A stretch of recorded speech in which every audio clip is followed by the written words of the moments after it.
Hi, this is Eric from longboxreview.com. Welcome to the show. Hey, this time on the episode, I have a very special guest back again by popular request. It's George from the George and Tony Entertainment Show. Hi, George. Hi, Eric. Thank you for inviting me back, despite the feedback that you received from your listeners. You know the old saying, Eric. Invite me once, shame on me. Invite me twice, shame on you. No. It's all been very good, George. And Thank and you. and I'm just happy to have you back too. We had such a great conversation last time, and this time we're going to be talking about the July solicitations. I had a lot of fun last time. Thank you for having me the last time and back again.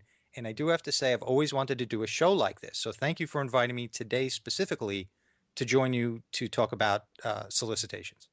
Excellent, George. Why don't, let's remind the fine folks out there in the podcast feed what the George and Tony Entertainment Show is all about and where they can find you and all that good stuff.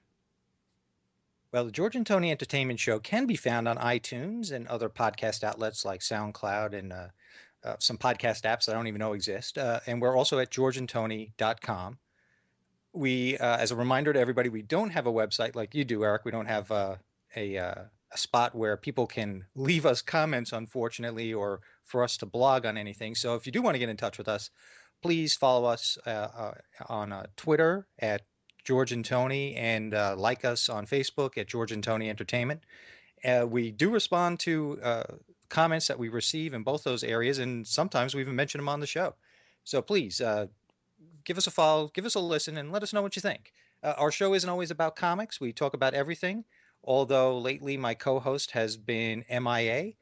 So since I'm the comic book fan, I do tend to talk about comics and have guests on the show that like comics also. Eric, may I mention my last two episodes? Go right ahead.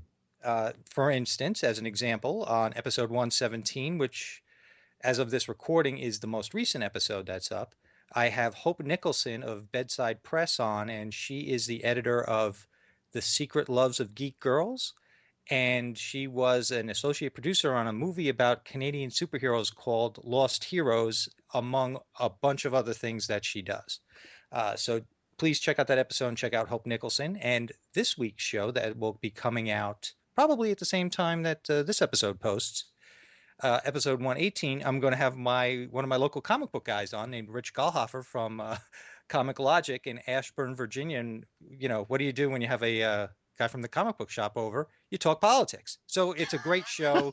Check it out, episode 118 at georgeandtony.com and the George and Tony Entertainment Show on iTunes. Excellent. So politics. I assume you're talking about the Civil War II from Marvel, right? That's right. That would be Donald Trump versus Hillary Clinton. And, I'm not quite sure what side Bernie Sanders and Ted Cruz are going to choose, but we'll find out. We'll find out. All right. Yeah, and I George, just so you know, I really like the episodes where you have the guys from Comic Logic on there. Oh, thanks. I really enjoy listening to the people that work in the retail side of comics, and and the struggles and the joys and anything in between, for them to impart that stuff to me. So I appreciate that. So thank you. Thanks. And they love coming here. Rich was here. Of course, he had to be drugged with some chloroform. He woke up in the room. It's kind of like a B.A. Baracus thing with the A-Team. And I think I used the same exact joke on episode 118. So if you could find that joke, let me know when you, via Facebook or Twitter. I think you used that same joke with Rich. All right. Before we get started, George, there's a couple housekeeping things I need to do here, if you don't mind. Sure, please. I'm going to mute my microphone. So I just want to apologize to the listeners out there. You may have heard in my voice, it's a little froggy. I woke up with a sore throat the day that George and I were going to record this episode. Hopefully it won't be too bad and it doesn't crack too much. So I beg your forgiveness. And also, I wanted to remind everybody, this episode is sponsored by my good friends at Cover Me Tees. That's Cover Me, Tees, covermetees.com.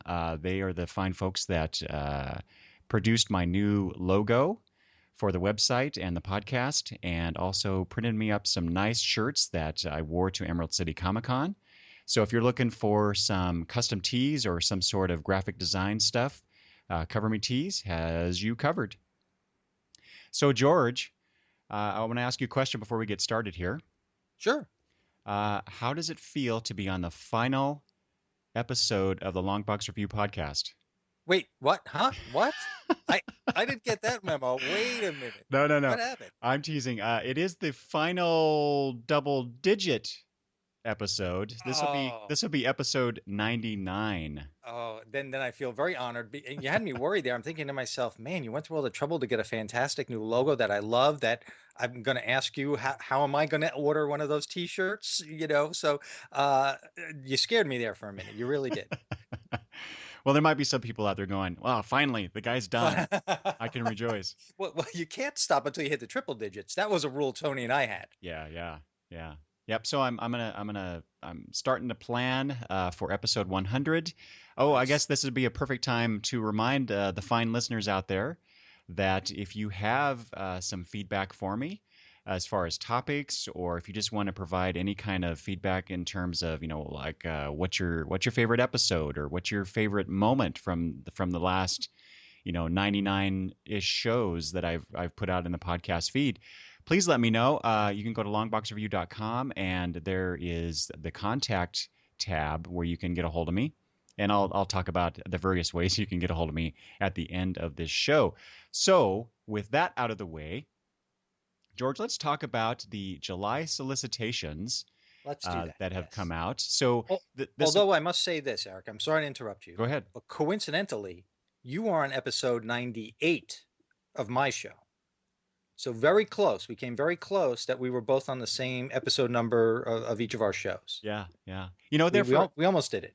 There for a while, when we first started communicating Uh, online, George, our shows were about the same number, I think.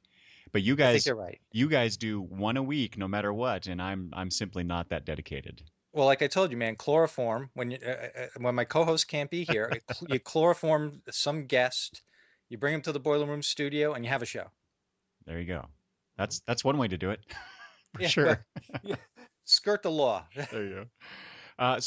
Let's see. So George is actually looking. He actually has a copy of the latest copy of previews.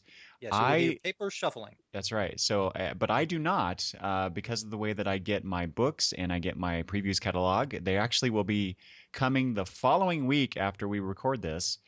So I'm actually looking on various web pages out there on the interwebs for these advanced solicitations for material that will be shipping mostly in July, and we'll just go through the regular order, George, for Okay. previews. So what I have up here first is, oh wait, did we want to talk about let's talk about Free Comic Book Day before we do that, Oh yeah. because that's coming up. That is the first Saturday, right, in May. May 7th this year. So this episode should be out before then. That's my plan anyway. So this would be a perfect time to talk about Free Comic Book Day. So George, what are your plans for Free Comic Book Day? Normally, I shouldn't say normally because this is only the second year that Comic Logic exists. The guys at Comic Logic were kind enough to invite Tony and I back again against their better judgment to do a podcast from their store on Free Comic Book Day, which we did last year. Oh, how Uh, cool! yeah, it was very cool. In fact, that last year they had the grand opening the week before Free Comic Book Day. So they had this really big bash, grand opening, cutting the ribbon. There was they actually had two other podcasts there that day. They had cosplayers, different artists and writers. They're affiliated with the local roller derby team. So the derby team was there. So there was a lot of repeat there were a lot of repeat guests the following week, although Tony and I were the sole podcasters there that day, which was really nice. We had fun. We made it into an episode. They invited us back. They were kind enough to invite us back this year. But I have secret plans that since this will probably air prior to Free Comic Book Day, I'm going to surprise some people, and I would rather not mention it here. So if you want to hear what I did on Free Comic Book Day, check out the George and Tony Entertainment Show, probably episode 120, and I will tell you. I'm sorry to be a tease like that, but just in case the people are listening, because I'm going to ask people to listen to the show, I don't want to say it and blow it. It's just like finding out that Doomsday's in Batman v Superman 6 months before the movie opens. I don't want to do that a couple of days before the movie opens. That's right. That's right. Yeah, very, And very good, George. I just blew it. I just blew it right there. Some people who haven't seen the movie yet, I just blew it. What are you kidding? The entire world has seen Batman versus Superman the opening weekend. Yeah, well, I got to be honest with you. I still haven't seen it. What? Okay, bye, folks. Eric's kicking me off the show now. Bye. It was nice talking to you again. Yeah, I just haven't had time. It's a long movie, and that's what makes me worry about Civil War.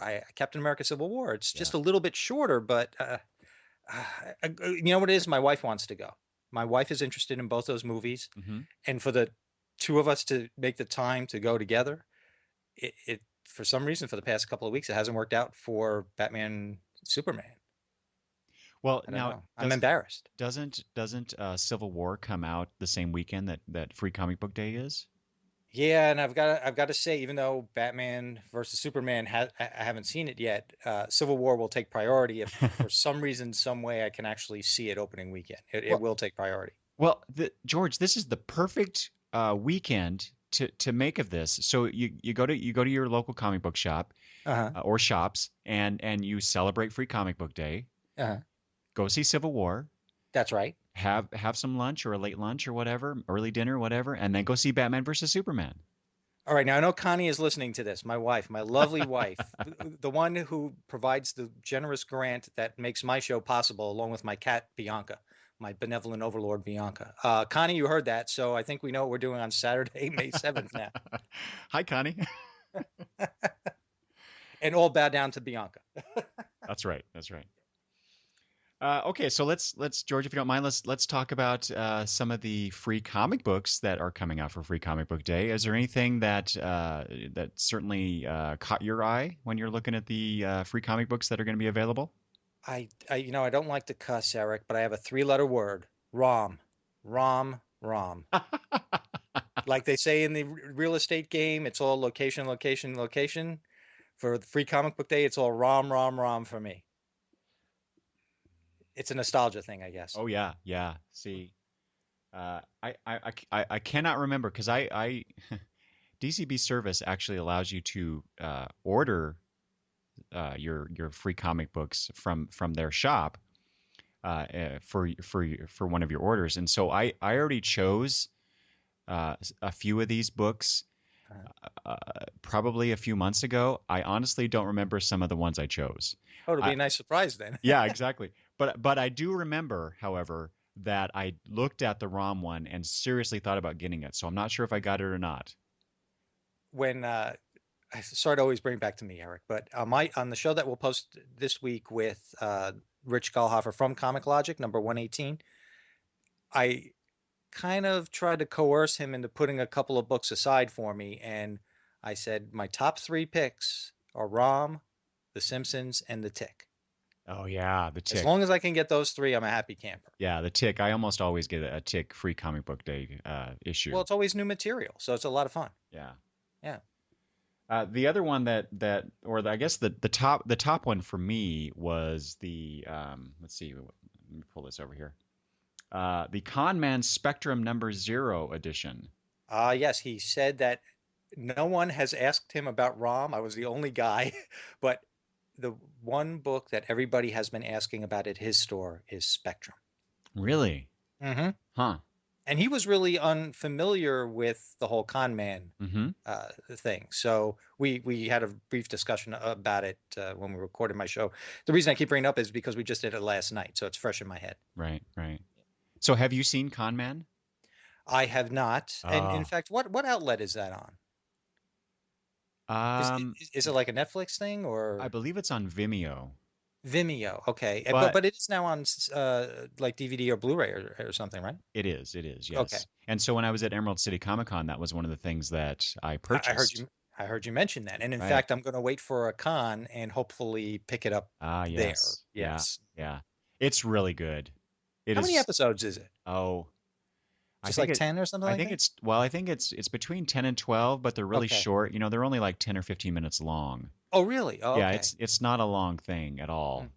But it just seems like a great concept. It is, and Alan Tudyk just I liked him before, from Firefly and Hmm. whatnot, and the other things that I've seen him in. He's just a really he's funny and Yes. engaging, and he just knocks it out of the park with this And he show. gets it. He gets it, and I think he enjoys it. Did you see him? Did you watch the show Suburgatory on ABC? I did not. Was he on that? He was on that. He was a supporting player. Maybe he was on uh, at the beginning. He was on every episode.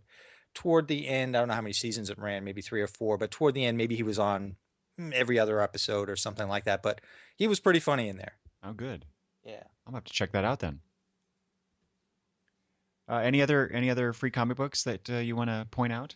Well, I got, just because I gave Rich my top three doesn't mean I didn't have a ton of stuff on here. But I will say I'm a Doctor Who fan, so I was interested in the Four Doctors from Titan Comics. Yeah, I yeah, think that's a preview for maybe some miniseries that's coming out. A lot of these things about Free Comic Book Day, they're just there to whet your appetite so that you pick up whatever the series is when it comes out. exactly. I believe it or not, I'm excited about the Pink Panther coming back from American mythology. So I would like to pick up the Pink Panther. In fact, I ordered a nice Pink Panther T-shirt in the previews a couple of months ago of him as the mighty Pan Thor with his trusty hammer. So I did order that shirt. Yeah. That's awesome. There's a bunch of other stuff. I'm actually interested in the history of comics, so I like the Overstreet Mm-hmm. Marketplace book that comes out every year. There's always some good articles in there. Yep, I almost I have to always get try and that. get that. Yeah, and I think a lot of people pass that one up because there's usually text in there, and people want their comics. So that one's usually an easy get as long as your comic book shop has that one. Mm-hmm. Yeah. Yeah. What about you? Any others that jumped out at you?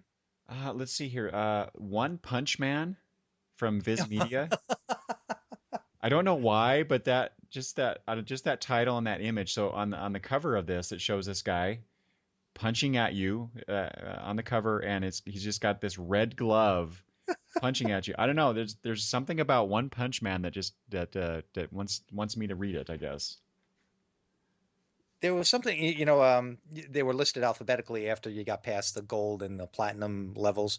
There was something about the company listed right after that, Z2. Oh It yeah. was called Comics Lab. And to be honest with you, I don't remember why I circled this thing, but if the store I go to happens to have it, I'll pick it up just to read it. I don't know why I circled it. Well, it's an interesting cover, isn't it? Yeah, It looks like they're making comics exactly right. And or things to it, do it does, with comics.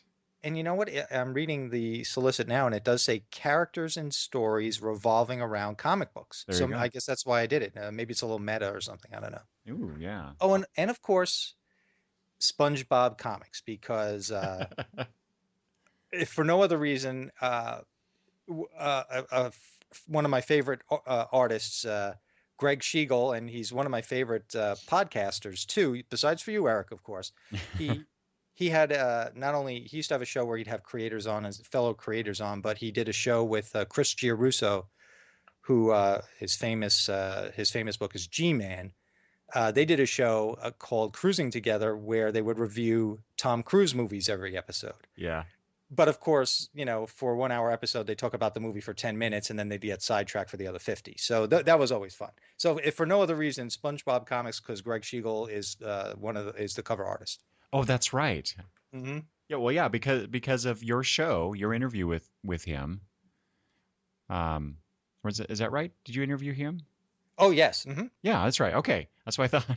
Well, Because when his book Pix came out back that's in right. Yeah, February of last year. Hmm. that's right. So because of that, I started checking out his Stuff Said podcast, which is the one that you just mentioned. Well, you said Cruising Together. That's the other one, but the one with the comic creators. Yes. And yeah, I remember him talking about the SpongeBob stuff. So that's really cool. Yeah, that was all the way back on episode 54. Hopefully, when Pix 2 comes out, hopefully I'll get him back. Oh yeah, you're gonna have to compete, I think, because I want him on there too, on You my know, you show. know, we should, we should do, Eric. We should do a joint interview Mm. because Tony has nothing to say to Eric. Has nothing to say to Greg. If you listen to Tony on that episode, I think he may have asked one question that made no sense. So, what we should do it together. That's what we should do. All right, all right. And Tony will admit it. Tony will admit it. I kind of liked his contribution on that show, but Sure, because it was funny. It was almost like a non sequitur. I'll mention one more for me for Free Comic Book Day, and I do so because of my girls, the DC Superhero Girls Oh special. yeah. So there is an animated how I hesitate to call it a series, but there's a bunch. There's at least 3 shows that we have recorded of this DC Superhero Girls, and my younger kid Madison loves it. So I'm sure that they'll enjoy reading this as well. Does that have anything? That has nothing to do with that new graphic novel that was solicited last month, where they're in high school, does it? I bet it does. I bet Oh, it does. this is Oh, probably okay. it's probably an excerpt from that. I'm All right. guessing. Yeah. That should be fun then. Yeah, yeah. And I pre-ordered that trade as well. So for them, well, mostly for them. Both of you, Yeah, yeah. the whole family. Let's call it that way. I just like to whatever opportunity I can, I try to buy all ages books. Mm, So that they keep producing them because there's not enough of them. I agree. And you know what? Just because they're labeled all ages doesn't mean they're Dr. Seuss books. Dr. Seuss, where where they're just saying Sam I Am and Hop on Pop and stuff like that. Right. They're still really good books. I mean, let's face it. Adults were reading Harry Potter books, and those were young adult novels. Mm-hmm. And still other, I guess, even the Hunger Game novels. Everybody was reading those. So just because something says young adult or all ages doesn't mean adults can't read it. So I'm hoping everybody else is doing the same thing you're doing, that they're supporting all ages books, Mm-hmm. regardless of any sort of perception they may have that they're juvenile or, they're reading on a first grade level or something. Right. Right. Okay, George. Anything else as far as the Free Comic Book Day offerings? No, no. I'll tell you one thing. If you have a store that has to limit you for some reason or another, once again, folks, that 3-letter word, ROM. Well, I plan on talking about ROM here in a little bit, so we'll talk more Oh, about great, that. cool. Okay, shall we just dive right in? Let's Yeah. So you said Dark Horse. let's go to Dark All Horse, right. So and you lead the way, sir. okay, I'll start off and you jump in. Um, the first thing that I noticed here under Dark Horse that caught my eye was the Angel Catbird Volume 1 trade. Yes. One for the title because Angel Catbird what? And then 2, so when I perused these before a few days ago just to kind of get a sense of what was out there, I saw the title. I'm like, okay, that's interesting. Came back to review them again, and I realized, oh, this is written by Margaret Atwood. Yes, it is. It's Margaret Atwood's. It says here, first original graphic novel. So wow, Margaret Atwood. And if here we go, self-serving again. You're never going to invite me back. On episode 117, like I said, as we're recording this right now, this is the most recent episode of the George and Tony Entertainment Show that's up now. Hope Nicholson, the owner of Bedside Press, is the editor of this book. Oh, I did not realize that. We didn't talk about it too much, but if you go to her website, it's right there, smack on the banner at the top of her page. And she even discusses how, a little blurb in there about how she felt so fortunate to be working on a project with Margaret Atwood. No kidding. Yeah, no, in fact, that's how I learned about it. And then all of a sudden I saw it solicited for July and I said, got to get it. Yeah, it's definitely going on my list for sure. The short list anyway. So I'll have to tally up the total and then see if I can afford to get, because there's a lot of trades coming out in July that I want to get. So. And as you said in one of your previous episodes, then the culling begins. That's right. Probably not as much as my wife would like, but yeah. That is the problem, isn't it? If I add a title to my list these days, something has got to go. So I'm always hoping some mini series is ending as something else is starting. Exactly. Yeah.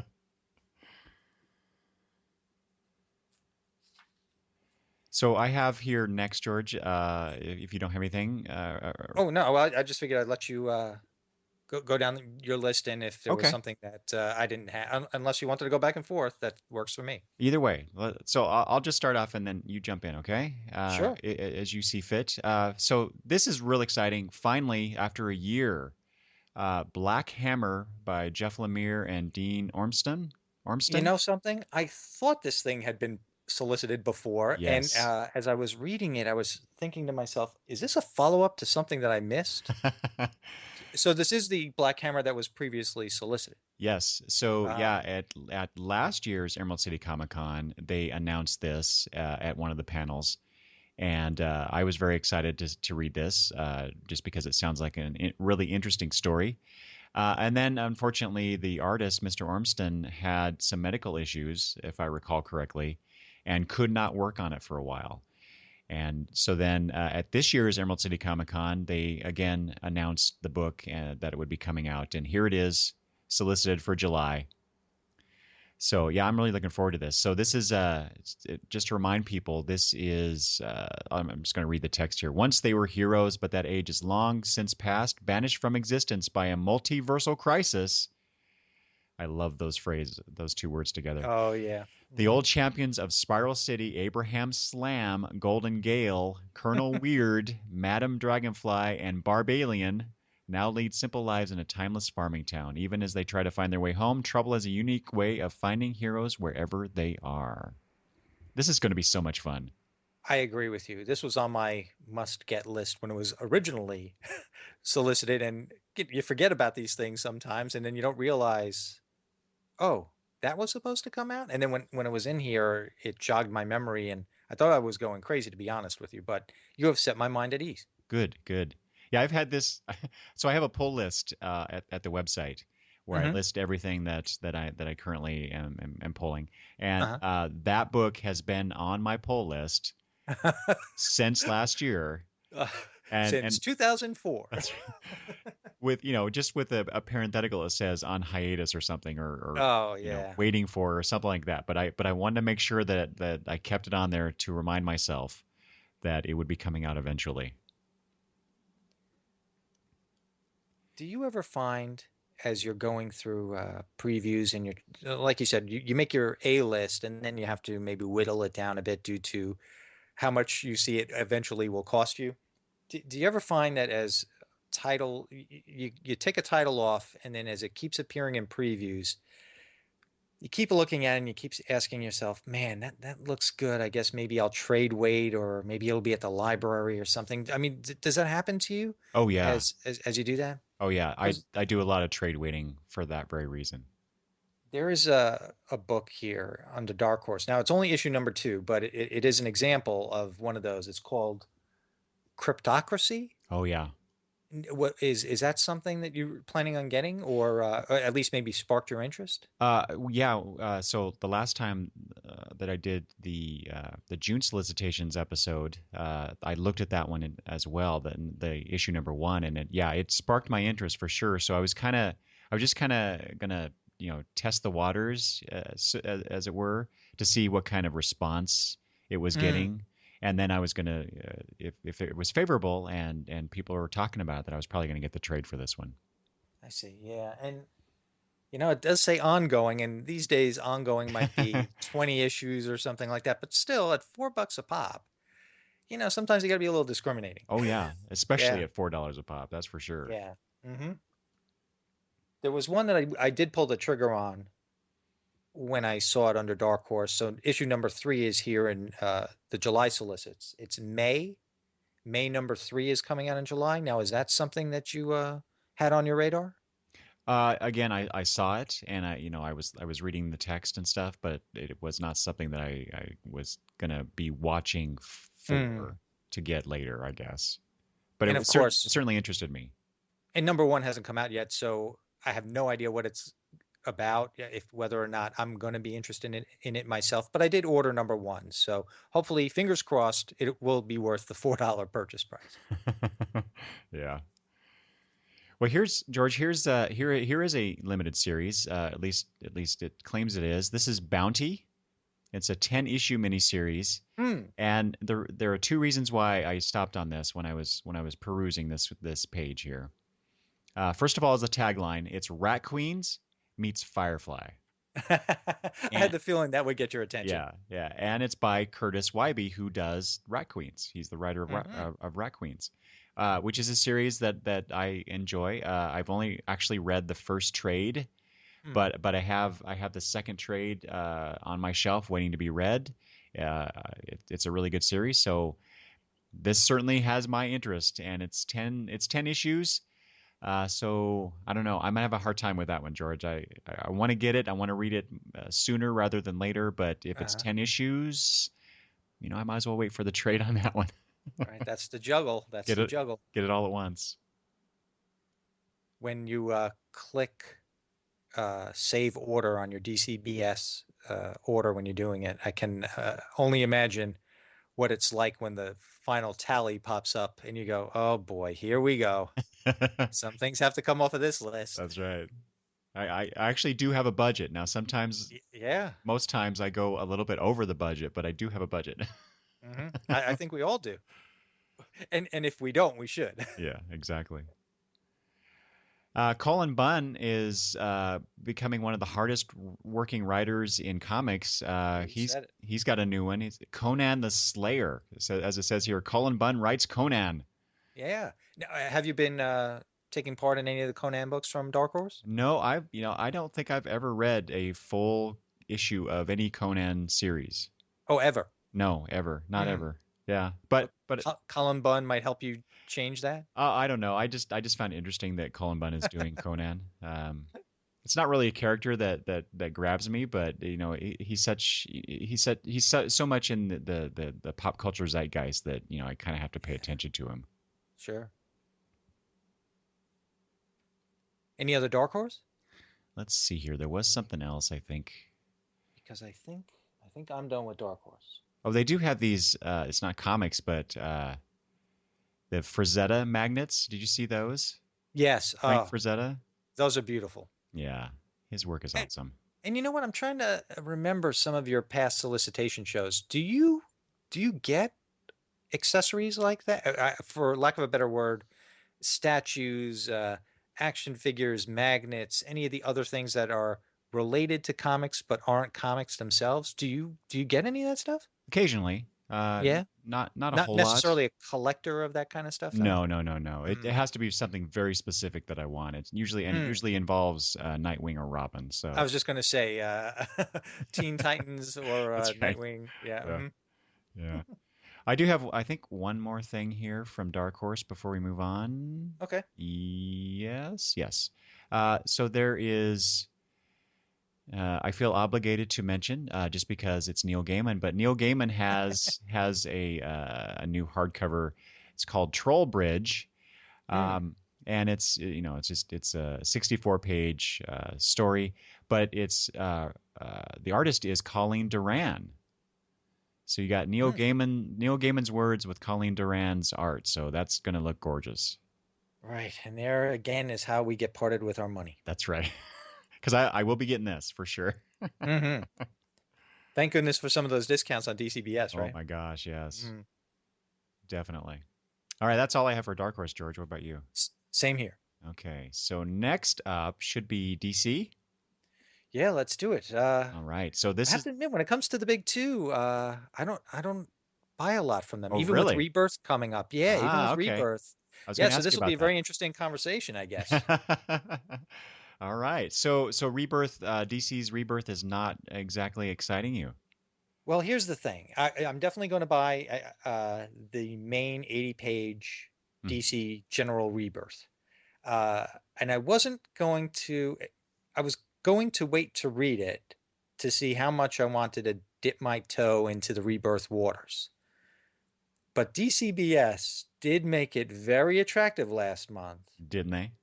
They did. I mean, I forgot the exact amount of that discount, but I think, Less than $23. yeah. And so what does that work to? That was almost like a buck 50 or something like that per issue because they're cheap to begin with, really. They were what? They're all going to be 2.99 pretty much, right? Yeah, yeah. And with that kind of a discount, it's a lot of books, but again, when you work it out, they're affordable. Mm-hmm. So why not dip your toe into the water with all of these rebirth books and see if you really do like them, because that's really the only way to make a judgment call. Yep. And even at $3 a pop, because some are coming out twice a month, that's still $6 a month. Now doing it the DCBS way, at least for that initial bundle, I pulled the trigger on it. You So did. Excellent. yeah, I did do it. So I'm excited to check it all out. I just don't know how much I'm going to stick with it. Mm-hmm. Which makes it sound like I'm going in with a negative attitude, but I'm not. It's more, I'm thinking of the budget, Right. is really what I'm thinking of. Right. Yeah. Yeah. Well, how about you? Are you excited about the whole thing? I mean, believe it or not, I was excited about the New 52 when it first started. Mm-hmm. And then I was actually excited about Convergence when it happened last year. Mm-hmm. So now with this Rebirth thing, I'm hoping things really will truly get back to a sense as what they were pre-New 52. Because I did like those 30 years between Crisis on Infinite Earths and Flashpoint. I don't, I guess that seems to be more my time. Yeah. I don't know, but I wouldn't mind getting back to some of those concepts if they're going to bring some things back. Yeah, yeah. I in general, I agree with you. And I think I talked about this on that last episode where I looked at the DC Rebirth stuff. But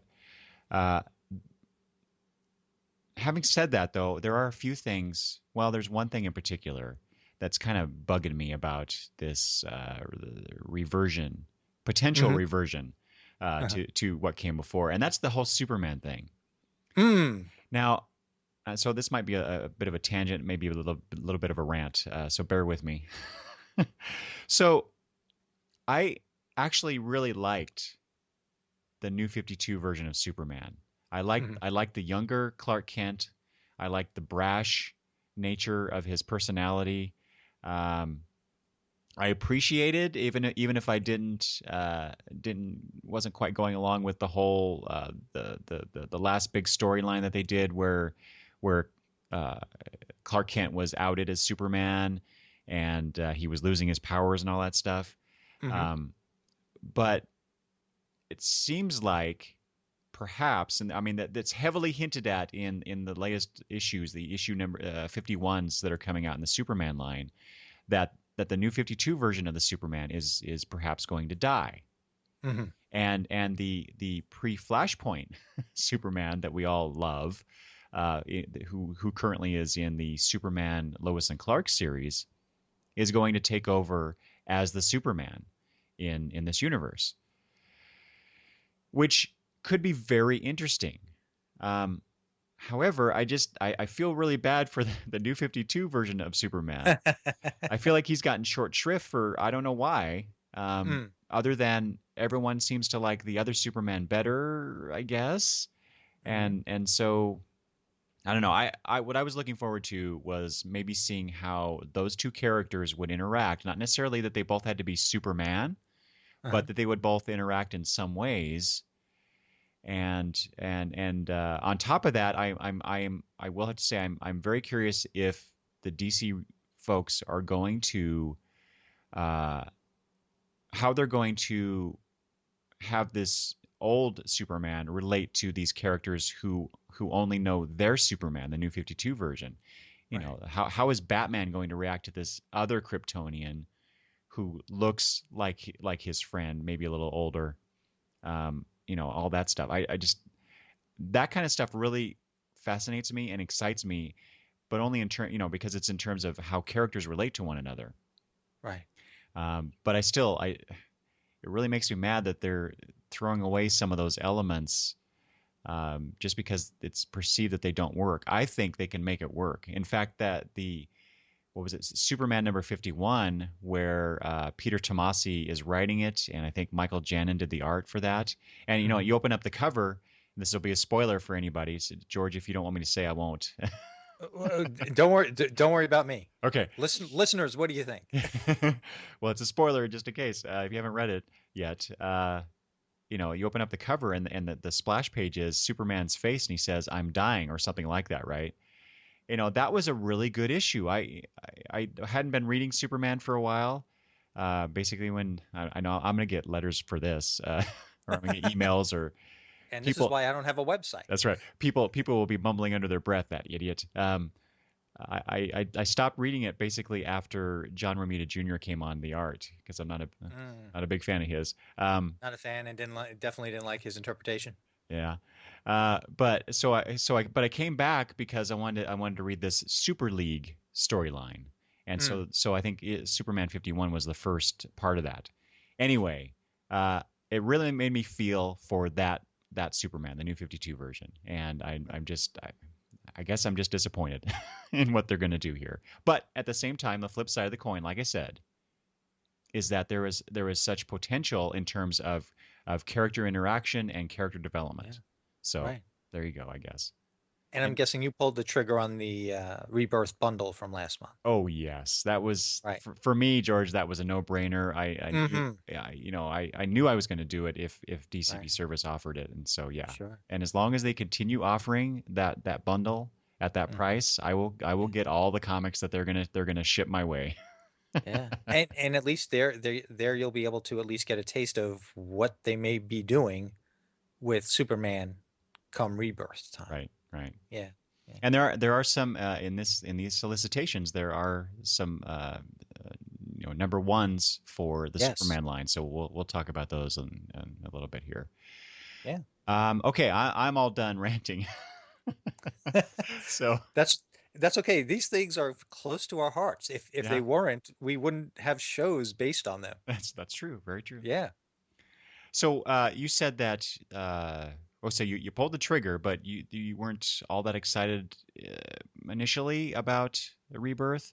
So what books exactly are you looking forward to?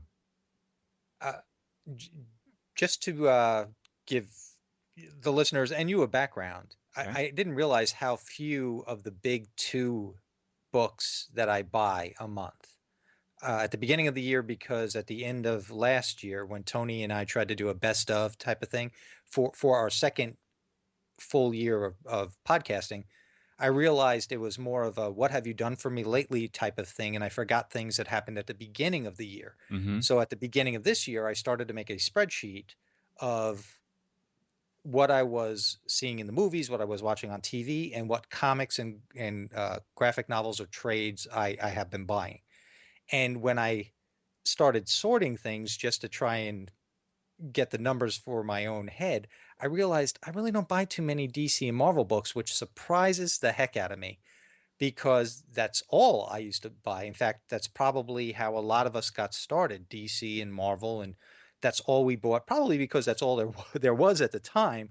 Now there are just so many publishers out there putting out good material, but I don't know what I could tell you what it was with Marvel. It was Civil War that totally took me out of the Marvel universe.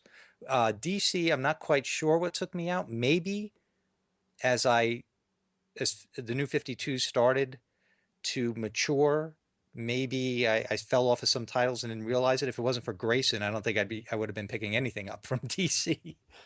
And not having with Dick Grayson becoming Nightwing again.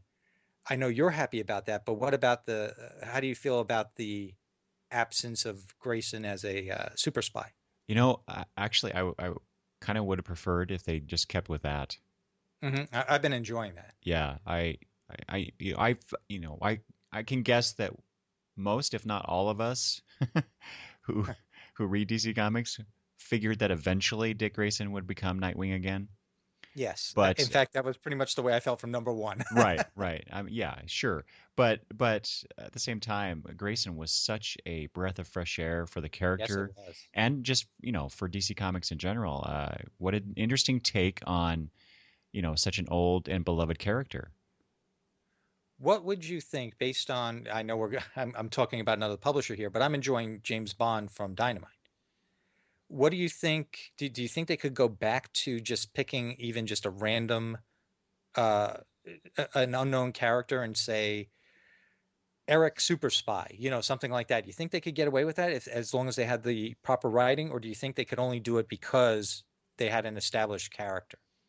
I'm gonna say probably the latter Yeah, is the probably, I most guess. likely. Yeah. hmm Yeah, you're probably right. New So, characters don't seem to do very well these days. yeah, you're right about that. Yeah. And so without Grace in there, uh, no offense to you, but I'm not quite sure how excited I am about Nightwing or Robin Yeah, or even what they do to the Titans now. So yeah. I mean, uh, I haven't liked what they've done with the Titans in a decade. So I don't know. I just they really will have to turn a lot of things around for me to stick with stuff. That being said, though, I since I have the print copy of previews right here, one of the first things solicited is Batman 66 meets Steed and Mrs. Peel. Yes, I the loved the Avengers. Batman. Yeah, I loved the Batman 66 series. I loved when they teamed him up with the Green Hornet. I loved when they did the very recent Man from Uncle team up. And this one I'm going to buy just because I love the concept. I love both sets of characters, and it just sounds like it's just going to be more fun. Yeah, yeah, definitely. Yeah, that the whole I find it funny. Of course, they can't say the Batman 66 with the Avengers, but Exactly, right. that might just cause a little bit of confusion. Not to mention copyright infringement or something. Um, Right. but yeah, it's funny with the Avengers TV show. I've only seen very little of it, but whatever I have seen over the years, it just seems like a lot of fun. Yeah, I agree. And I don't think this comic's going to be any different. In fact, when I forgot what company came out with the Steed and Peel comics Wasn't that over the past Dynamite? couple of years. Was it Dynamite? I think Well, so. whoever did it, while I didn't purchase them, I've only heard rave reviews about them. Now I don't know if that's because people had already been fans of the TV show, Hmm. but I always just heard good things about them, and I've always wanted to check out the trades. I just haven't. But here's a good opportunity to get your Avengers, not Marvel's Avengers, but your Avengers fix with Batman 66. Right. Hey, that And those rhymed all red too. covers are beautiful. Well, of course, it's all red. Exactly. Yeah. All right. So since you're the big DC fan, Hmm. and why don't you start off telling us what in July is exciting you? Well, a lot actually. I'm just going to highlight. I'm going to try just to highlight a few things here, just for points of reference. So the Justice League books, of course, are relaunching with Brian Hitch Yeah. writing instead of our good buddy Jeff Johns, who has been doing, I think, and I think I'm in the minority in some of the circles I run in, but I think he's been doing a bang up job on Justice League ever since the New 52 launch. Well, And wasn't the recent Dark Side War, wasn't that well received? Or were there well, complaints about it was to me. or to you? But in general, were people complaining about it? Some people that I've listened to on other podcasts and people I talk to that are actually reading the book, they like it. They Hmm. like it a lot. It's just Oh, that good. I know a lot of people who are like Justice League, Jeff Johns writing the Justice League, eh. Oh, So really? But they're not even giving it a shot, but they're poo-pooing it. yeah, yeah. Oh, wow. Well, they tried it out for a while, but it was just not something that kept their attention. And I get that. I totally get that, but I think they're wrong. But anyway, Brian Hitch is writing. He is drawing. He's doing the art for the Rebirth Justice League issue, but then Tony Daniel takes over art, which for me that's good. I like Tony Daniel for Yeah. the new #1 version of Justice League. And then we got Hal Jordan, the Green Lantern Corps. So Hal becomes looking like the more familiar Green Lantern that we're used to, Mhm. as compared to what he's been in his title recently, and getting him back together with the band, so to speak. So you have Batgirl and the Birds of Prey. So this is written by Julie Benson and Shauna Benson. So these are Mhm. the sisters who write for the show The 100, Yes, and they're doing this book. And I just listened to Julie Benson on one of the latest episodes of Comic Geek Speak. I Uh, did too. it was the Hmm. Comic Talk episode recently, and if people should just go listen to that because I thought she was really great on the show. Had a lot of interesting things to say, and they talked a little bit about how they asked specifically how the two sisters write and how they're approaching this book and all sorts of stuff. So if you're somewhat interested in Batgirl and the Birds of Prey and but you're not really sure, you should go listen to that episode so that you can at least get basically from the horse's mouth what this is going to, what it's going to be like, and why they love it so much. So Eric, I sense another Gates Longbox Review team up to try and interview Julie Benson and ask her the questions that they neglected to ask because it was a Comic Talk episode. right. I think that's what we need to do. Yeah. All right. Let's see. Batgirl. So Batgirl is something that didn't quite grab me once they put her in Burnside. I think visually that book was fantastic. It's just the story wasn't really holding me. And then basically once you're done with the Rebirth Batgirl and the Birds of Prey, you have Batgirl there, like I said, and so they're going outside of Burnside. It says beyond Burnside. Right. But Barbara is going to, I guess, Japan. Yeah. Not sure why, but there you go. But it's got so Hope Larson is writing that. Raphael Albuquerque. So that's what's interests me about this is Raphael's work on this book. Yeah. So like I said, Madison. Big difference. Yeah, Madison gets between the two styles. Mm-hmm. Yeah, for sure. But still, both good. Both. Oh yes, stuff. yeah. I didn't mean in a negative way, that's for sure. Yeah, but like I said, Madison reads it, so I'll be able to take a look at it too.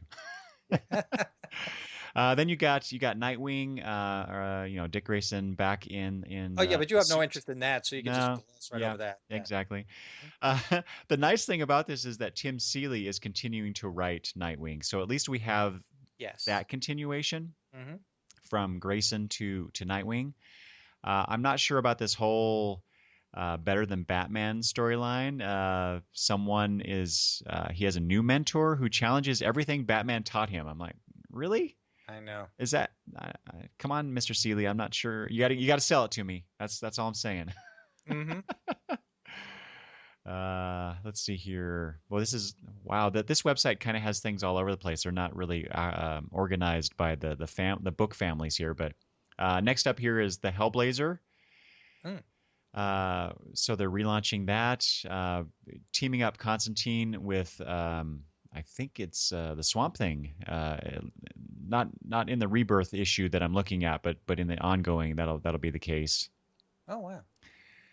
I can skip. But now, okay, something like that you would be interested in, or are you a Hellblazer fan? Well, yeah, from the original series that they canceled at issue 300. That series that started back in 1988. Oh, so you're talking about when they ended it at Vertigo? Yes, exactly. Right. Okay. Yeah. Mm-hmm. So that series I absolutely love. I haven't really gotten into some of the relaunches they've done since the New 52, except for the latest one. I guess there's only been two. The first one I was like, no big deal. But the second one, where they had Riley Rossmo doing the art for most of the issues. Oh yes. That has been a lot of fun. Really? Okay. Yeah, that was surprisingly fun. That book. So I'm a little leery about this new version, but obviously I'm going to give it a try. Well, is that why you picked it up, because of the art? That made you try Hellblazer again? Pretty much, yeah. Because I read Riley Rossmo on, what was it called, Drumheller? I can't remember. I'm not familiar with that one. Can't remember what company put that out. But yeah, I got that for a little bit, and that put Riley Rossmo on the map for me. And so when I saw he was coming on to Hellblazer, I'm like, that's going to look good. And it certainly was. Let's see. The new Superman. So, George, this is one of the things I want to talk about, too. The title is simply called New Superman, which I find that really interesting that they would name a book something so plainly is the word that comes to mind. But this is the one where a Chinese national somehow gets the powers of Superman, I guess. Right. Yes. Or something like that, and so that really interests me, just in terms of the Chinese culture and the superheroes. We don't get a lot of Asian superheroes to begin with, so having this out there, I think, should be interesting at the very least. I agree. Had there not been a DCBS bundle for me to partake upon pretty much all of these, this is one that I would have sampled on my own. I would have shelled out the $3 for this one. Oh, well, let's see. I think that's high praise. Yeah. If you're going to pay cover price for a book, I think that's That's right. Yeah. even just a 2.99 book. I think that's high Yeah. praise. The concept got me, and the creative team. Yeah. Well, are you familiar with the folks that are working on that? So it's Gene Yang is writing it, Hmm. and Victor Bogdanovich is Now, doing the art. you know something? This is why your listeners will never want me back on the show. Uh, I, I, kn- I read and enjoyed his graphic novel, and why can't he was oh darn it, he the Green Turtle? I know that wasn't the title of the book, but he rewrote the origin story for the first, or I'm really paraphrasing here in my mind, but the first Asian superhero. Oh, yeah, I think you're right. I think isn't it the Green Turtle? I think it is. Was that the title of the book though? I don't remember. I think so. Yeah, I don't either. But because originally the whole history that was taught to us in the book was when the book was actually originally written and drawn as a almost like a rebellion because the publishers didn't want to have an Asian character in the book. You never really saw the character's face. It was always obscured by shadow or behind. He was always behind something, or his cape was covering his face, and that was the artist's way of. Uh, in his mind, his character was Asian, but he never came across as Asian to the reader, or at least that's how he got away with it with the publisher, because he wasn't allowed to have an Asian character in the book. It was something like that. Again, I know I'm Yeah. butchering it. No, So no. I think you have your that right. listeners are going to hate me even more. But I enjoyed that book immensely. That book was great. Oh, And okay. uh, I admit I didn't read his work on the current Superman that he had picked up toward the end of the New 52 run Mm-hmm. that he did. But I am interested in what he's going to do with this new character. Mm-hmm. Yeah, for sure. Well, George, I'm glad you had that to say about the Green Turtle because that's something that I've been, it's a book that's kind of been in my periphery, but I hadn't really decided to latch onto it and get it. But now that you said that, I really want to read that now. Oh, I would recommend it highly. And if it was on my bookshelf, I'd be looking at it right now. Unfortunately, it was a book I took out from the library, so I don't own it. Otherwise, I would have the spine at least to look at and know the name of it. So I apologize that I don't know the name of it off the top of my head. Let's see. Moving on here. There's a bunch of the issues 2 and 3 because now DC's doing the double shipping thing. Hmm. Even though we're getting 2.99 books, it's double shipped, which I won't even get into that right now. But moving on. Titans. So Titans are back. Written by Dan Abnett with art by Brett Booth and Norm Rappman. So now we get our classic Titans in the book. So I assume that however the Titans Hunt miniseries that's currently going on, however that ends, that will transition into this new Titans book. And again, of course, all your listeners know you really don't care about that. So, they're That's even right. wondering why you're bringing it up. That's right. I'm sure people get tired of hearing me talk about my love of the Titans. Here's an oddity, George. Just they announced this new miniseries called Bloodlines, which was Hmm. a revisitation, if you will, to I think it came out in the '90s. There was a Yes. series called Bloodlines back then.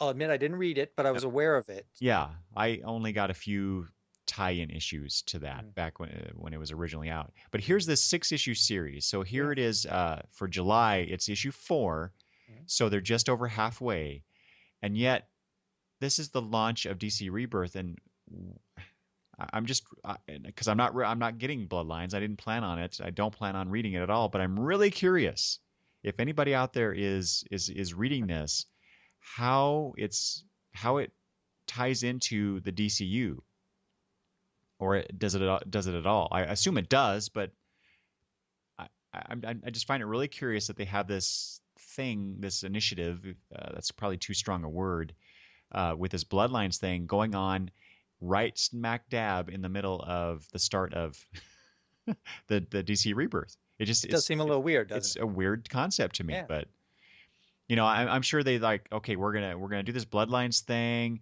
and then they get that going, and then oh wait, you know what? we should rebirth our universe. You're right. And I don't even understand why all the titles aren't at 1, 2, and 3 right now. Like Dr. Fate is number 14 or something like that. Titans is 22 or whatever. Right. Yeah. Why hasn't all the numbering restarted? That's another confusing thing to me. Yeah, yeah, I was going to bring that up as well. Yeah, because a lot of these uh, ongoing series that are pre-rebirth Yeah, are still going on. How long they're going to go, I'm not entirely sure. Because here we are, with the July solicitations, that's the second month of rebirth, and yet here they are, they're going on.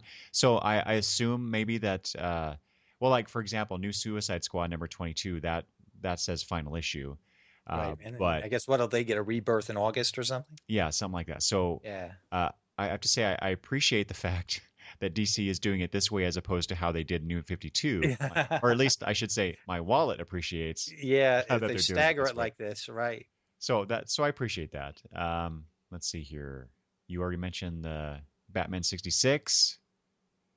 Oh, there's a bunch of Wonder Woman's really getting a lot of love these last few months in the Yes. solicitations. Here Well is, deserved, I think, yeah, too. yeah, for sure. It's curious though because when does the Wonder Woman movie come out? And yet here we are having a bunch of these Wonder Woman related books that are coming out in just a few months. Um, let's see, Wonder Woman: The True Amazon hardcover. This is by Jill Thompson. It's written and drawn by Jill. So this is, although this is the weird part, George. So we're right now we have the Legend of Wonder Woman. Hmm. It's I think it's a 9-issue miniseries that's going on right now. Uh-huh. It's great. The art is truly beautiful, and it's examining the early days of Diana Prince. Well, Diana, before she becomes Wonder Woman. And this book here by Jill Thompson also does it. It reimagines the early years of Princess Diana. So that's interesting that they keep going back to the essentially the origin story, or at least the early years. Right. That concept. I'm not sure why they're doing that. And they're going to do that every other issue of the new rebirthed Wonder Oh, Woman. that's right. That's right. Yeah. So Greg Rucka and Nicholas Scott are doing a year one Wonder Woman. Right. Exactly. So, Hmm. wh- I guess it's prep for the movie. I don't know. I I guess because they guess introduced her in the Batman Superman movie, maybe, why? Perhaps. and they Yeah. want to keep the momentum going.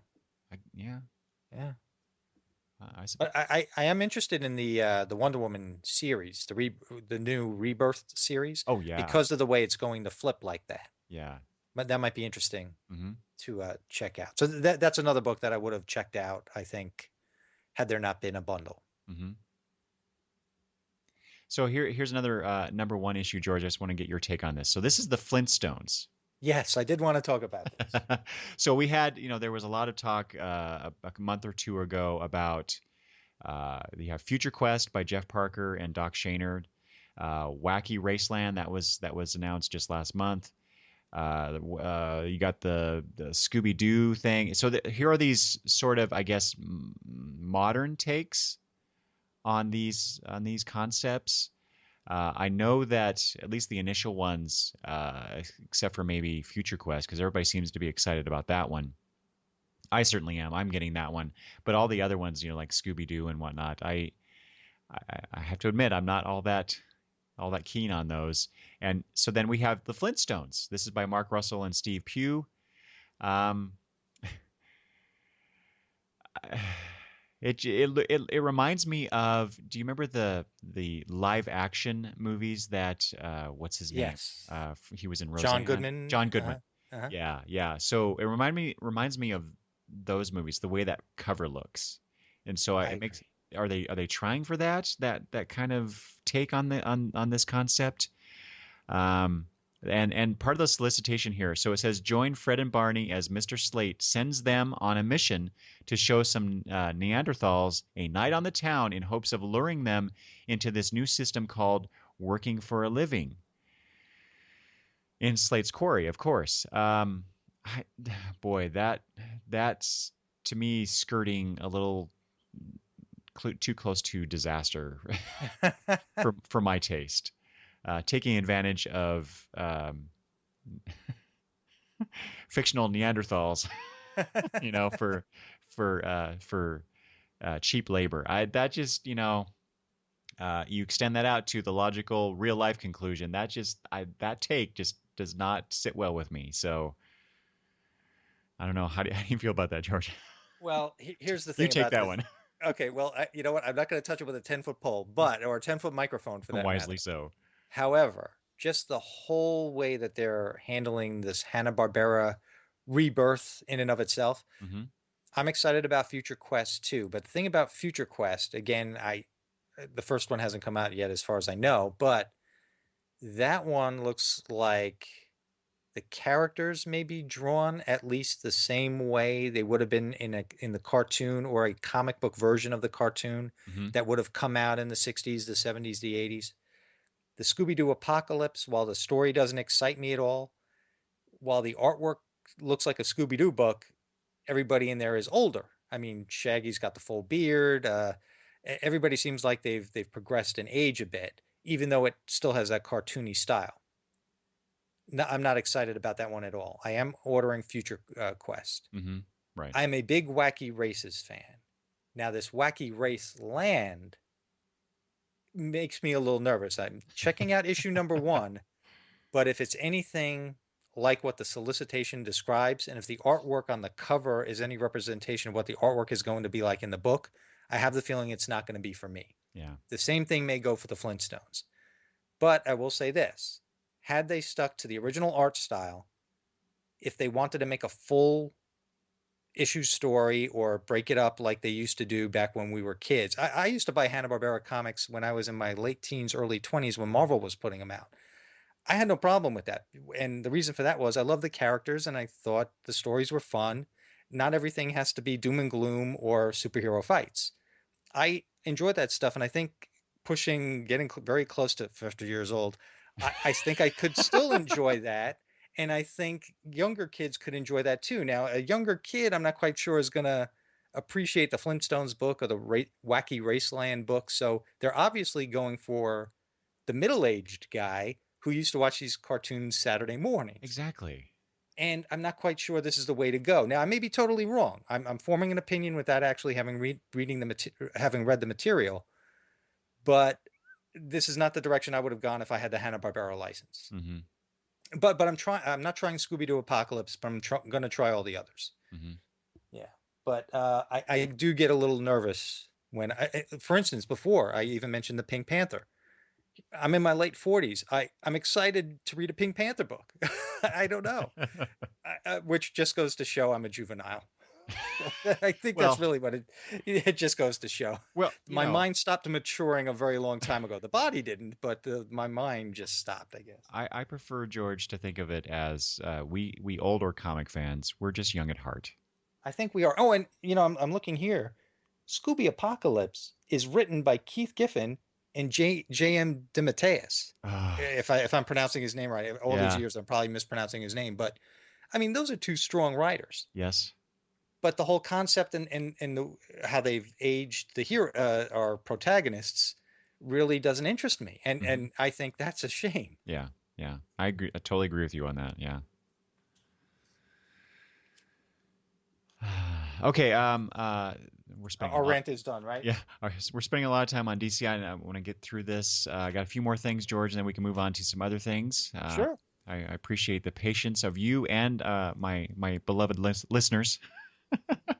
Let's see. So here's a bunch of trades that I just want to point out.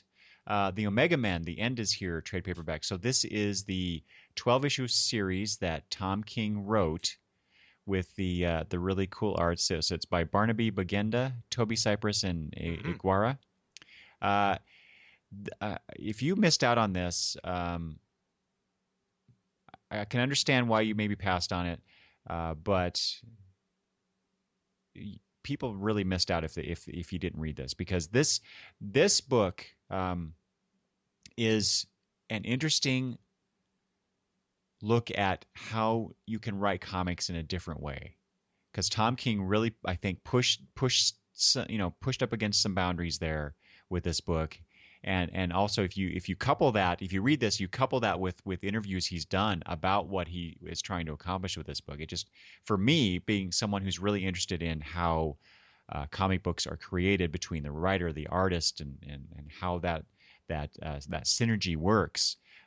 This is, this could be a masterclass in how to do an interesting story. Whether or not you like the characters or the concept of the Omega Man, this is certainly a different take on those characters, and it was a really interesting ride for sure. So you were reading it issue by issue? Yes, I am. And now I have to say it's probably not as strong as Tom King's work on the Vision for Marvel, but you can certainly see some similarities in storytelling style between the two. Obviously, it's him. But that's one of the things I like about Tom. And I've said this before on the podcast, but he does not do the same book or different books the same way. He always tweaks his storytelling approach a little bit so that you're not getting the same. You can't really tell necessarily where he's going with stuff just because he likes to tweak around with how the story is being told, and I really like that. I know we don't want to stick on DC too much longer, but I do have a question for you then. Okay. All right. You mentioned the whole Better Than Batman thing with Nightwing. We did gloss over that Tom King is taking over the writing chores of Batman, and his the solicitation for that is that there are some new vigilantes in town that see Batman as the threat. Right. See? See now, but then you have the Flash after this rebirth, where almost everybody gets struck by lightning, and now they're all a bunch of speedsters. Right. Those descriptions, just based on those descriptions, those don't interest me so much. Those stories don't seem to interest me. Now, again, I'm going by a solicitation, a couple of sentences, and I am giving them a shot thanks to the DCBS discount. But just based on those descriptions, I wouldn't have plop down my $3 per issue for those, and even Batman with the Tom King pedigree on there. So I don't know where they're going with their storytelling. It'll be interesting to see, but I think maybe those descriptions are what have clouded my opinion or formed my opinion about what I told you at the beginning of our discussion, that while I'm interested in the rebirth concept, I don't know how excited I am about it. Yeah. Or how much of my money, how much of the portion of my budget they're going to get. Well, that is a very interesting point. Is they give us a paragraph, a few sentences, really, right, to whet our appetite, to pull us in, and for the most part, and it's not just DC, but I think a lot of the publishers do a horrible job in their solicitation text. So they're instead of telling us, they're going to have to show us, and thanks to that bundle discount, at least they're going to show me that first month. That's one of the things I actually like about the smaller publishers. They usually give you some preview pages, or just more. They give us more information, for us to make that decision. Whereas I think with Marvel and DC, they don't. In some ways, they don't need to do that because they know that they're going to sell the next Batman issue, for example, right? Well, yeah. I mean, you look at the back of the previews that show the top 100. Very few in that top 100 are from any other publisher but Marvel or DC. Right. Exactly. And that just goes to show, you're right. They're selling books anyway. And even number 100, if number 100 is a Marvel or a DC book, it doesn't matter. They're still selling more. Yeah. Than in every Image book except The Walking Dead and maybe Saga, right? That's right.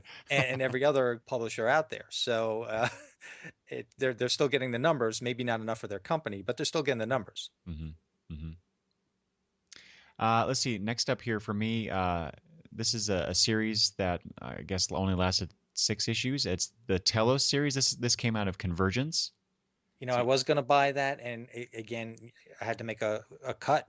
Yeah. There's just so much you could buy in a month. And I said, you know what, there's no way this is going to last. So I didn't even bother buying it. Had you read it? Exactly. No, I did not. But that's exactly, that was my take on it as well. But then I think in issue number 3 for the cover, they have Validus from the Legion of Superheroes. And I'm like, oh man, I should have gotten this. So I'm probably going to pick up this trade just so I Hmm. have, I can read the story. If I can get it cheaply enough, I'll probably get that. Yeah. Like I mentioned, the Superman Lois and Clark series that's out in trade for July, and so I mentioned before there's a lot of Wonder Woman love, and here's the rest of it. The Wonder Woman by George Perez Volume One trade, which gives us the Yes. first 14 issues of the 1980 Well, it's 87. right after Crisis, right? Yeah, Yeah. So was it? yeah, it would Oh have wait, been mid 80s, 86, 87. yeah. Yeah. It doesn't say here, but anyway, that was a great that was a great run on Wonder Woman with George Perez doing the art for the most Somewhere in part. these long boxes in these rooms here, I've got most of those. I don't think I have them Yeah. all, but I think I have at least the first six or so. Oh yeah. Okay. There's Don't ask also me what the story was. I don't remember. It was 30 years ago. let's see prediction, George. I think the Wonder Woman movie is going to borrow at least somewhat of that initial storyline from George Perez Mm. with And involving war. yeah, and that I think that would work in their favor, I would Yeah, think. yeah. Yeah. Well, I said war. I meant to say Ares. So Hmm. if we're going Hmm. to keep true to the Greek roots of Wonder Right. Woman's Yes. mythology. Okay. So there's this Wonder Woman 75th anniversary box set, which it's a bunch of graphic novels from Gail Simone, Brian Azzarello, George Perez, and Greg Rucka in a slipcase.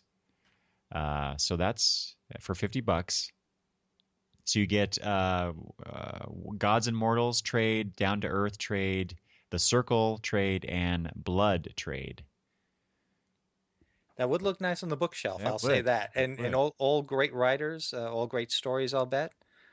Ah, but again, alas, DCBS, take us away, you Yeah. know. Yeah.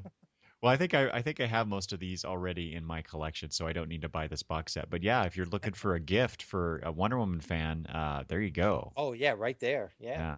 Somebody's Or birthday, early Christmas gift, something like yeah, that. Yeah. yeah.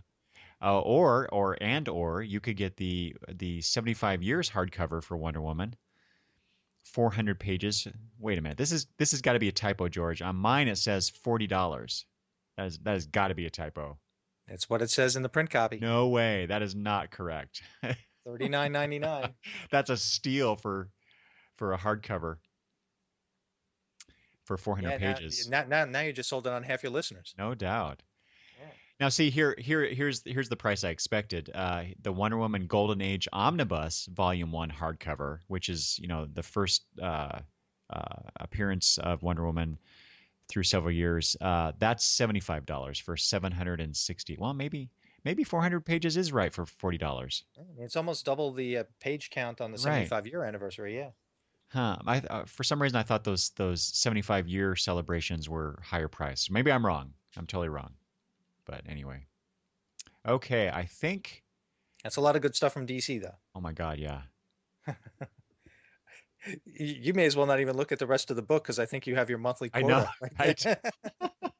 there. Let's see here. I'm quickly scrolling here just to make sure I'm not missing something.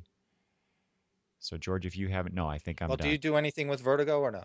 Uh, I didn't see anything that really jumped out at me, other than I'll just mention the new series of Lucifer. The first trade is out for this month. I think that's about it. Do you currently buy any single issues of any Vertigo titles or no? Oh yeah, Oh, you do. Lucifer, Clean Room, Red Thorn, Sheriff of Babylon, excellent Uh-huh. series. Yeah, I agree. Yeah. I think that's all that's jumping to mind right now. All right. I do some of the ones that you just mentioned. I also do Art Ops and Survivors Club. Okay, yeah, Art Ops. I got the first issue, and I'm going to get the trade. I ordered the trade for that one because Okay. I think mostly, I hope you'll enjoy it. I enjoy it. It's a good book. well, yeah, it's all red, so Yeah, right. I will say this as we're closing out DC. I do notice that they're republishing and reformatting their publishing of Why the Last Man. hmm. Book five is coming out in July, and I have to admit, I mentioned this on my show this week. I actually read it for the first time and finished it this past weekend. Ah, and I took it out from the library. I did it in the 10 volume version, so about 6 issues in each book. And man, what a powerful ending! I enjoyed it immensely. I Yeah. know it's it's been 10 years. I'm not going to say anything about it, but if you haven't read it, read it. And if it ever becomes a movie or a TV show, watch it. Yeah. It's such a good story. It is, and you can even, I mean, I even see the storytelling beats that he uses here. He kind of uses in Saga. Hmm. But you know what? I don't mind. It doesn't matter. He writes so well, and his character development is fantastic that Yeah. I'm in. I'm in. Although I don't think I could have read this in a single issue format. Saga, I don't read in a single issue format. I buy the trades, and it's one of the very few books that I make a mindful decision that I'm not going to buy these. I'm definitely buying the trade. I'm going to hold off. Hmm. That's one of the only books I do that for, Hmm. Yeah. I think, and I it think, has to do with his writing style. yeah. Yeah. Well, and he gets such really good artists too with him, Oh doing yeah, his books. So the art and why is beautiful, and of course Saga, of course. I think actually why The Last Man was the series that impressed upon me that Brian K. Vaughan is a force to be reckoned with, and I will read anything he puts out. Yes, And you're here. since then I have. Yeah, I mean I'm enjoying Paper Girls. Okay, George. So shall we move on to the other parts of the book? Yeah, let's barrel through them. Barrel So through them. so yeah, Because we had neither one of us has any money left anyway, so that's we're true. just going to touch on them very briefly. That's all. That's right. So you mentioned ROM before with the free comic book day. Well, guess what? IDW has that three-letter word. I think it's a new ongoing series, right? Yes. Yeah. And Chris, they're using the bad guys that they used to use in the old Marvel series, the, or well, at least when it started. yeah, the Dire Wraiths. Yeah, I didn't realize that they were going to do that, but they're the bad boys right now.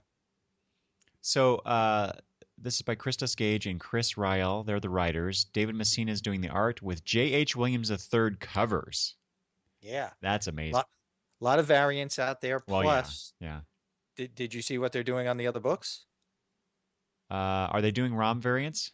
They're doing ROM. It is ROM cover month for the other There books. you go. Yeah. hmm Sweet. Are you a variant cover guy? Not really. Yeah, No. me neither. I I know some people like to get them all. I really don't. no. I appreciate them. I mean, because a lot of the variants are really cool looking, but no, I tend not to buy those at all. Yeah, same here. So George, tell me what excites you about ROM? I don't, you know what? I think, like I said before, I think it's a nostalgia thing. I have very good memories of ROM. And in fact, further on in the IDW section of the book, they have the Micronauts. And I loved the Micronauts also back when Marvel had them in the 80s. And Tony, my co-host, he's not a comic book collector, but one of the series that he remembers fondly from his youth is ROM. And I was shocked about it. And when he brought it up, we were talking about. I said, "Why don't they collect that?" And I told him there's a whole licensing thing, and you're never going to see that collected. You're going to have to just go to conventions with me and try and find them in dollar bins or something. And all of a sudden, they announce IDW has ROM and the Micronauts. Mm-hmm. So I just remember that first issue of ROM. I never had the action figure, but I just remember the first issue of ROM. And was it Sal Buscema or John Buscema? Oh, just the artwork I loved. I loved the concept of ROM.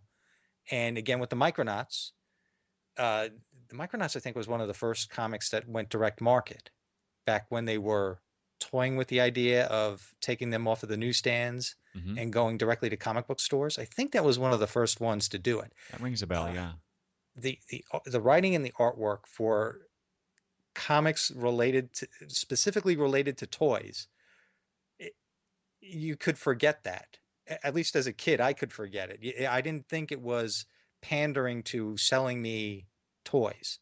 It was more the storytelling, and they got the right writers on those books, and they got the right artists. And it was a shame when they got canceled, but they had their run. They had a good run, and now to bring them back for a new generation, I just hope that uh, people embrace these characters the way I did back when I was a kid. And when I say people embrace them, I'm not talking about those who are nostalgic like me. I'm talking about 20-year-olds that have never heard of ROM or the Micronauts before. Hmm. I hope they think the concepts are interesting enough to pick up and check out, and then maybe even go back to the back issues and try and see what the classic writers and artists did with them. Yeah, yeah. I actually missed out on the whole ROM phenomenon Oh yeah. back in the day, but I did end up for some reason in my collection. I don't have it now or any longer, but I did have a ROM annual. I think it was Hmm. where he teamed up with a bunch of other constructs. I don't know. I don't know what they're the robots or what. I don't know what Oh, like Space Knights, a bunch of Space Space Knights. Knights. Thank you. Hmm. I Hmm. was totally blanking on that term. So yeah, he teamed up with a bunch of these other Space Knights, and I thought it was really cool that each one of them had a specialty Hmm. and a different look and everything. And I always thought that just that concept was kind of cool. Yeah. So I kind of have a fondness for the character, but I never really got into it. But it's kind of neat to see that it's back. And he looked cool too. I liked doodling. I'm in no way an artist, but just doodling ROM back in the day. I can remember doing it in a little notebook that not like he was easy to draw, not like he was hard to draw. Just there was something about him that just connected. I guess it was the character design. And again, whoever designed that action figure did a fantastic job. Hmm. Well, and it's funny you mentioned that because again, speaking of that annual that I used to have, I thought that the other Space Knights had better looks than Rom. It seemed like in comparison, Rom ROM was was a kind little of too simple. a little too simple. But Hmm. for obvious reasons, he was the toy, and these were just other characters that the writer Right. artist threw in for that Hmm. storyline. But yeah, anyway, George, is there anything else in IDW that you want to talk about? Well, I already touched on the Micronauts. I don't know if Hmm. that's something you're interested in. The first one I don't think is actually out yet, even though they're soliciting number 4 here. It must be coming out soon. Hmm. You don't happen to buy any of the other licensed properties, do you?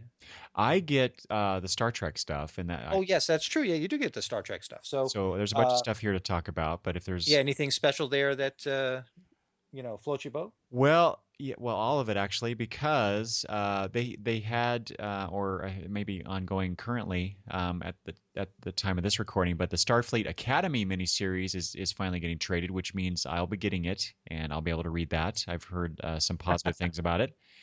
And then there's a new Star Trek New Visions from John Byrne, Yeah, where how are those photo books? I hear you raving about them. they're so much fun. Are they really? They I've always wanted to pick one up, and I never have. Oh, if you do, George, I recommend you just buy one of the trades instead of buying the individual issues, just so you get Okay. a bunch of them together. But All yeah, right. there's so much fun. John Byrne obviously is having a lot of fun with it, and it's just really cool. And I've said this before, but it's really cool to see the original series cast in new Star Trek stories, so to speak. Right. Uh, And it's great that he does that. Although I would like to see his artwork again, but I love that he does that and he's actually still involved. Yeah, yeah, Yeah. that's true. That's very true. But this one is special because, and they're even calling it a special because he's adapting the Cage, the Yeah. original pilot for Star Trek, in this. So I'm not sure. I hope he doesn't do just a straight up uh, adaptation. He does something, adds some things to it because quite honestly, the Cage, being a longtime fan of Star Trek, the Cage is required watching, but at the same time, it's also it's okay. It's not it's not really that special. Maybe he tries to take it from another point of view or I something. Yeah, I'm Maybe hope something else was going on in the background in yeah, his mind or yeah, something. yeah. Yeah. But regardless, I'll be getting it, and then finally, Star Trek wise, and George, I have to admit, when I first saw this, my jaw figuratively dropped because Star Trek number 59, which is the first part of a two-part series finale of this series. Uh-oh. So Hmm. for some reason they're stopping this run. So this run at IDW for Star Trek, written, I believe, all of these issues have been written by Mike Johnson, with Hmm. various artists. Tony Shastine's doing the art right now, but has it's been really great. It started the same month as the New 52, so you know the DC books should have been up to issue 59 if they hadn't done some things that they did, stopping, Hmm. for several weeks or months or whatever. Anyway, that's Right. Another thing we can complain about another episode. beside the point. But anyway, this is a series finale. I'm so bummed about that because this book has been so good and so strong for it will be 60 issues. And so they're going out on it with a bang because the crew of the Enterprise encounter themselves. So obviously they're bringing the two timelines together in some fashion, Wow. and that's going to be, I think, a hoot. You think they'll bring it back after the movie this summer? Oh, I'm sure Yeah, there's in probably some some way, rebranding, whatever happens in the movie. or Maybe it'll get addressed in the comics or something. yeah, or maybe IDW no longer has the license and Yeah, they're you never ending know. They it. could Yeah, very well be. Yeah. Hmm. so that's too bad. I'm really going to miss that book. Believe it or not, I actually buy the Godzilla books. Oh yeah. I do. Yeah. I don't know why. I mean, basically the stories are kind of the same, but I don't know. I guess I just like seeing the big monsters. I don't... Well, I love Godzilla. I love the movies, the old movies. But yeah, I never got into any of the comics that they've done. I loved how they handled the first series, and while the series that followed, kind of the same, a little bit different here and there, but I mean, how much different could the storytelling be when you're talking about these big monsters, right? So, but I'm a sucker for it, so I still do pick them up and I enjoy them. Yeah. You don't happen to read Ragnarok by Walt Simonson, do you? I actually have the first hardcover for that. So I haven't read it, but it's on my shelf to read, and I'm looking forward to it. Yeah, I've wanted to jump in myself when that first hardcover came out, so that I'm gonna have to pick that up. Oh, here. Anything else from IDW on your list? Yes. As I'm scrolling down, I remember there was one more thing, and as I was scrolling down, I was also looking at all the ROM variant covers for all the various books. So they look pretty cool. They do. Yeah, Gutter Magic. This is the trade for Gutter Magic by Rich. I want to say Duick, and Brent Barkley. So this was a miniseries. I think it's 4 issues. That when I first saw the first issue, I'm like, I want to read that, but I decided to wait for the trade, and well, here it is. And so, just as a reminder, in case people don't know, this is it's an urban fantasy where with the alternate history, New York, where long ago World War II was fought with magic, and so this is the fallout of that. But Hmm. just the concept just makes me really interested in reading that book. Yeah, now see that blurb piques my interest. Right. Yeah, I like I said, I think the smaller publishers do a better job I at agree. at getting your interest.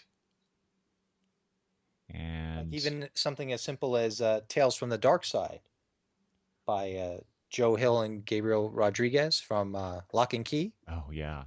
This was the pitch that Joe Hill had to revive this TV series, and now he's putting it in comic book form. Hmm.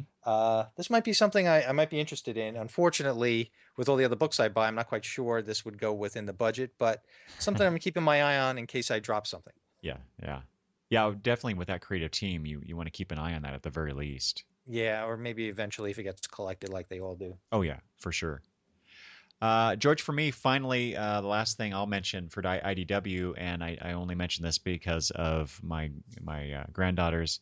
I knew number one Powerpuff Girls. Ah, yes, the Powerpuff Girls.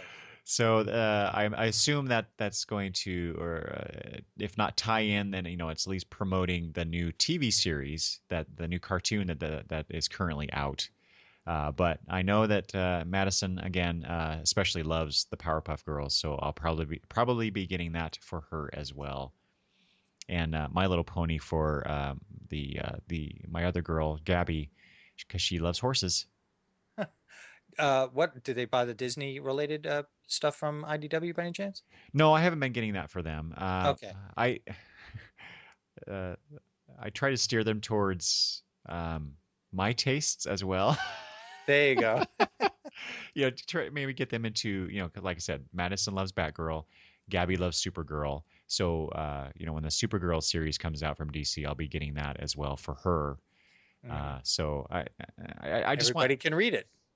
Everybody in Exactly. the house can read it. Yeah. Exactly. So, and I just wanted to be able to, have them read this stuff and have them talk with me and engage for the things that I like as well. But if they ever showed interest in these other books, and I bought several different, quote unquote all ages books for them over the years, and I mean they're the ones that said I want Batgirl, I want Supergirl. Um, but I know, like I said, they Because you're definitely. proud, right? You're a very proud man when you get I that right. am. I am. It didn't work with my daughter, my younger daughter. I really tried, but it didn't work. It didn't take. So I'm really pleased that my granddaughters are into this stuff. So. The one thing about the Disney stuff that piques my interest, although again, I don't know if it's going to fit on the list. They're doing a mini series of Mickey Mouse stories based on the shorts, the new shorts that they put on the Disney Channel. Oh yeah. And I was only introduced to those when I stayed at a Disney property last year with some friends of mine, and their kids watch that channel all the time, so they were aware of them. But when you're on the Disney property, what do they have on? All Disney stuff. Of And course. all they had on in the lobby were these shorts. And the animation is a little different. The only way I could describe it, it's almost Ren and Stimpy like, although Yes. it's, I mean, the content isn't like that, but that's the That art animation style. style. Yeah, Yeah. that it reminded me of. So it looks like they're going to use that art style in this new miniseries. So again, not sure that I'm picking it up, but it's out there for, and again, my friends' kids. Yep. Perfect audience for that since they watch those shorts. Boy, I'm glad, George, you mentioned the what you thought the animation style was like, because I thought that too, and I mentioned that to somebody one time. They're like, I don't get it. I don't see the connection there. So. Oh, great minds think alike, my friend. All right. Anything else for IDW? Yeah, really quick. I don't know if you buy artist editions. I mean, I can't afford them, but just to see that there is an artist edition of the New Mutants by Bill Sienkiewicz. I don't know if, again, another guy whose name I've been butchering for 30 years, but man, when he took over that book, Oh when I was yeah. collecting that book, I mean, that was a drastic artistic change. But I had loved his work on Moon Knight, and when he took over on the New Mutants, I mean, I was loving it. And to see Hmm. that there it exists an artist edition that maybe I'm not picking it up now, but maybe someday it will be on my shelf. That's a good thing. Yeah. No, I've yet to buy one of those artist editions, but man, I look at them every time they come out with one. I'm like, oh, this looks so good. Yeah, don't they though? But again, they're pretty pricey. So unless I win one at an auction or a raffle or something, I don't think Right. any will be on my bookshelf Right. anytime soon. And I'll tell you what, since we're talking about that, if Marvel ever decided to put out, and maybe they have, and I just haven't noticed, but if they put out like new trade versions of the New Mutant series, I would totally buy all those. Mm. Because I didn't actually buy the single issues back then. My good friend Travis did, and I read Mm. his, and I absolutely loved it. So it would be nice to have those out again, Those out were a and lot of about. fun. And at the time when the series started with Marvel graphic novel, I forget what number it was, number 4, number 5, but the X-Men were on some adventure and everybody thought they were dead. And here was a graphic novel introducing these 5 new characters, Professor X finding new mutants. And when it went into their own series, I mean, I was just on board from the beginning. Hmm. Yeah. Did I just age myself? I always do that when I'm on your show. So do I. It, it's all good. Yeah. Should we move on to Image? Let's do it. Oh boy. So here, we talk about DC taking all my money. Image just reaches into my wallet and grabs all my cash because there's such good stuff each and every Well, month from this okay, now company. here's the thing. As much as we're advertising, Yeah. we're giving our picks, we're advertising, we're saying even though we can't afford it, you people out there should pick it up, that kind of thing. But here's something about Image. I've noticed here a lot of their solicits. There has come a point which I guess in the back of my mind I knew it would happen. Some of these books are starting to sound the same, Mm, even though that there are new creative teams. It's like music. There are just so many chords that you can play in just so many combinations.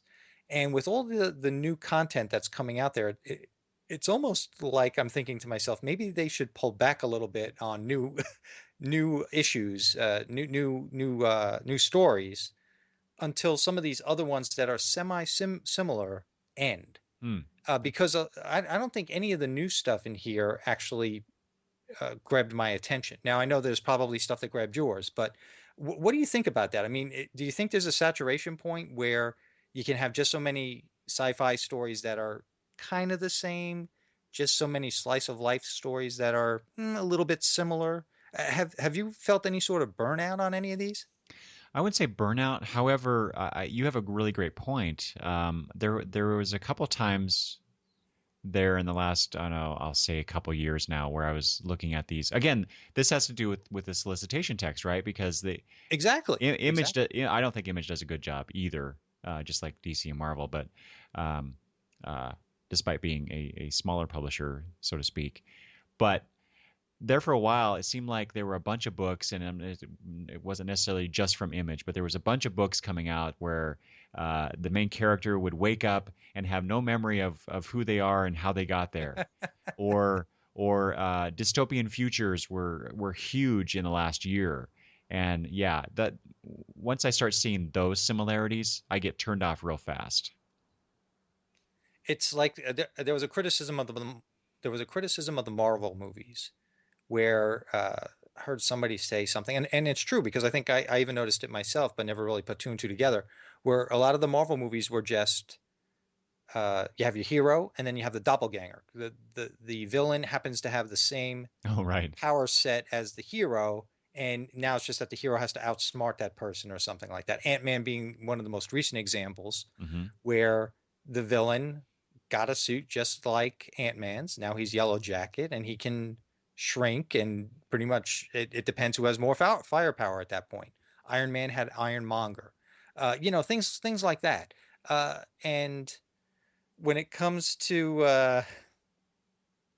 the similarities to some stories, I'm gonna call one out that I enjoyed them both. You had Thor: God of Thunder, not the new the current version, but the one where there was the God Bomb and the God Butcher, Hmm. where the villain wanted to get rid of all the gods. Well, what's going on in Doctor Strange right now by the same writer? There's a Somebody wants to get rid of all magic, and it's really the same story, just a different character. Huh. And that's what I'm finding almost in some of the solicits for the Image titles. Some of them are a little too similar for me, and I don't want to stifle. I'm in no way saying stifle all creation. Don't accept any more stories from anybody. But as the consumer, now that I have to discriminate because I only have X amount of dollars to spend, I'm not really interested in any of the number ones that are in Image this month. Oh, okay. That being said, why don't you tell us what you're interested in? Well, okay. There's a new Brian Lee O'Malley book, and this is not because I'm interested in it, because I mention it only because it's Brian Lee O'Malley. Uh, but I simply can't bring myself to get this because it's called Snot Girl, Yeah. Oh, and jeez. and if you saw the cover image of this, with the tissues coming out of her Yes. nose. It says, enter a Yes. world of snot, blood, and tears in this new series from. We all need snot in our lives. Oh my God, I can't, I can't. That stuff. I'm almost a germaphobe, George. So that kind of stuff, I have no desire to read about. So, but if you're a Brian Lee O'Malley fan, I guess that'd be good to read. Yeah, I guess so. Yeah. There's another. Here's a new number one, Throwaways. I only mention this because I read the text, because Hmm. so when I'm buzzing through this, I look at the title, I read the text, and I form my real quick yay nay kind of opinion about it, and then like I said, I go back. The only reason I kind of want to slow down on this one, or at least mention it, is because it's written by Caitlin Kittredge.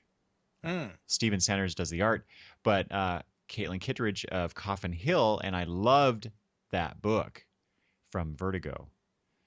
So I guess I kind of have to pay more attention to this and decide if I want to get it or not, or probably wait for the Right. trade, most likely. But I can only imagine what your bookshelf looks like, or your bookshelves, I should say. yeah, yeah. I should take a picture and put it on Instagram so you can take a look at it, George. It's Is it becoming more like instead of long box review, it's long shelf review? yeah, pretty much.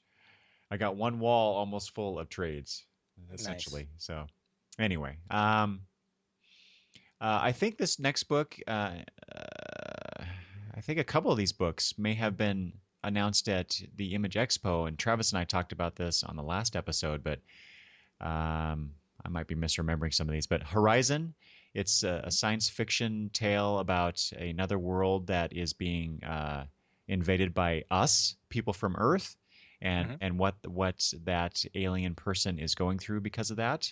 That interested me to begin with, so here it is finally here it is in being solicited. So I might want to pick that up. Let's see here. There's a few more, but I'll just skip over those for now. Oh, the Miller World Annual 2016. So you got Mark Miller doing it's the first annual. It's the result of his international creator search. Seeking I remember that, yeah. the best new writers and artists to tackle Mark Miller's extensive library of hit characters. From Kick-Ass to Chrononauts, they're all here in this, as it says, instant collector's item. So that might be, it's $2.99 for 32 pages, so that's not too bad. Yeah, no, especially these days. Yeah. If you like Miller's stuff, which he's hit or miss for me, but let's see. Have you been enjoying the Jupiter's Circle, Jupiter's Legacy? Oh yes, those two series. I have been loving that, especially the is it Jupiter's Circle? That's the one that's going on right now. That's the one that flashback one? I would say. Yes, right. That would be the flashback one. Yeah. Those. So he's had two of those now. Yes. I love those. And I think Jupiter's Legacy is, I guess it would be called Jupiter's Legacy 2. Right. Is solicited this month for an Image. Yes. Yeah. Issue number 2. Oh. So last issue month. 2 is this month? Oh, so last month it started again. Oh, okay. Started again. So that's good news. Excellent news. Good stuff there. Let's see here, George. I think maybe I'm done with Image. Are you a Paper Girls fan by Brian K. Vaughan? You know what? I made that comment about Brian K. Vaughan. This is the first series where I'm kind of lukewarm about his book. Oh, okay. I enjoy it. I especially like the Cliff Chang art, but so far the story hasn't really grabbed me like everything else he's done. So, but that's bound to happen. Right. Yeah. He got me on the slick covers, the Cliff Chang covers. Oh yeah. So I picked it up based on the pedigree, and they sucked me in. Again, his writing style sucked me in. In fact, that's how I got involved in Sex Criminals. I had no intention of buying Sex Criminals, but that cover for number 1 was just sitting there on top of the right near the cash register on a stand. And I said, that cover is beautiful. I got to pick this up. And sure enough, I got hooked. Yeah. Doesn't take much sometimes, right? No, darn covers. I'm sorry. There is one more thing I want to mention. I feel obligated to mention this. It's the Comic Book Legal Defense Fund Liberty trade paperback. So this. Yes. Have you bought any of these before? Oh yeah, every year I buy the Liberty Annual. And so this collects the Liberty Annuals from 2008 to 2012. I think I'm only missing a few of those. Anyway, but all proceeds from this benefit the Comic Book Legal Defense Fund, and I think it's a worthwhile cause, and any comic fan should consider helping out. The I agree, CB and it's priced LGF. right, and it all goes right to the fund. Yeah. Yeah. So kudos to Image for putting this out probably at little to no profit. Well, it says all proceeds, so no profit whatsoever. So that that's great. On the page prior to that in the print edition, I will say there's a trade paperback of Astronauts in Trouble. I had always been curious about that series. That might be something I pick up. Yeah, that's been kind of on my radar, low on my radar, but yeah. And I think it's a self-contained story. I don't think it would go beyond this trade paperback collection. Yeah. So well, I think it would all just be in that one volume. So the series only went to issue 11? Again, I'm not sure about that, but it doesn't say volume one on it. So wouldn't Oh, it say volume one if it was a continuing thing? Or you I guess no, maybe it wouldn't. yeah, they seem to be inconsistent, and not just Image, but a lot of companies seem to be inconsistent about how they label their trades of ongoing series. I wish they Yeah, I would guess I kind would of have to look standardize into on that. that. Yeah. Yeah, I agree with you. I might have to look into that before I pull the trigger on that one. But that would be it for Image for me. Okay. What's next? Marvel? Ah, yes, Marvel. Okay. I don't have much to say here, George. I agree with you. Now, okay, I have the print edition. Now, when you see it online, I'm not quite sure if this carries the point home, but when you read the print edition of Marvel previews, Hmm. it seems like half of this book is all Civil War II tie-ins. Yeah. And I have no interest in Civil War II. So unless it's a book that I'm already collecting, I'd be picking up that issue anyway. Otherwise, I'm not buying any of these other Civil War II tie-ins. How do you feel about Civil War II? Yeah, I generally I'm actually unlike my good friend Travis, longtime co-host of the show. Yes. He does not Good like guy. I like it when he's on. yeah he does not like event books, as longtime listeners will know. But I, on the other hand, generally like them. I like to see what the new thing is, the new direction they want to go, just to see this story and how it unfolds. But I actually decided to not participate with this one, and I'm not entirely sure why. But yeah, for like you said, it seems like at least half, if not more than half, of what's going on in Marvel right now is Civil War II related, and I just have no interest. I collect very few Marvel books right now, and they all seem to be what I would call fringe titles, almost like I would consider Grayson. Grayson, I would have considered a fringe DC title. Hmm. Uh, I collect Patsy Walker, and Patsy Walker this month is indeed a Civil War tie-in, although I have the feeling it'll be a little humorous. I don't think it's going to be very serious. Yeah. Let's see if there are any others. Is this a Civil War tie-in? Oh well, the Vision is not a Civil War tie-in because it's its own thing. So I buy the Vision, which you do too, or do you trade weight on that? Oh no, I'm getting that month by month. Yeah, there's. I don't think if you read any issue one of that, I don't think anybody could wait for a Yeah. trade on. Yeah. Exactly. What about the Silver Surfers celebrating an anniversary this month? I thought that was last month, but maybe it was like missolicited or something like that. Do you read the Silver Surfer? No, I did. I do not, but I should because it's all red, right, on the art. Oh yeah, and again only heard good things about it. And the team that does it now is the team that did it pre Secret Wars. Right. So the whole renumbering really didn't change anything. It's the same storyline, same writing and art teams. So it really is a continuation. Could have kept the same numbering if they didn't do that whole world Right. thing. Yeah. Exactly. Believe it or not, I like Moon Girl and Devil Dinosaur, but it apparently is not a Civil War II tie-in. So thank goodness for that. Yeah. No doubt. It seems And I like do like Doctor Strange. I was just gonna I do say, read Doctor Strange. yeah, Doctor Strange doesn't say anything about Civil War II, which is good, but it is the thrilling conclusion of the last days of magic. And depending on what kind of mood I'm in, I don't know if I'm going to continue with it. It depends how the story ends.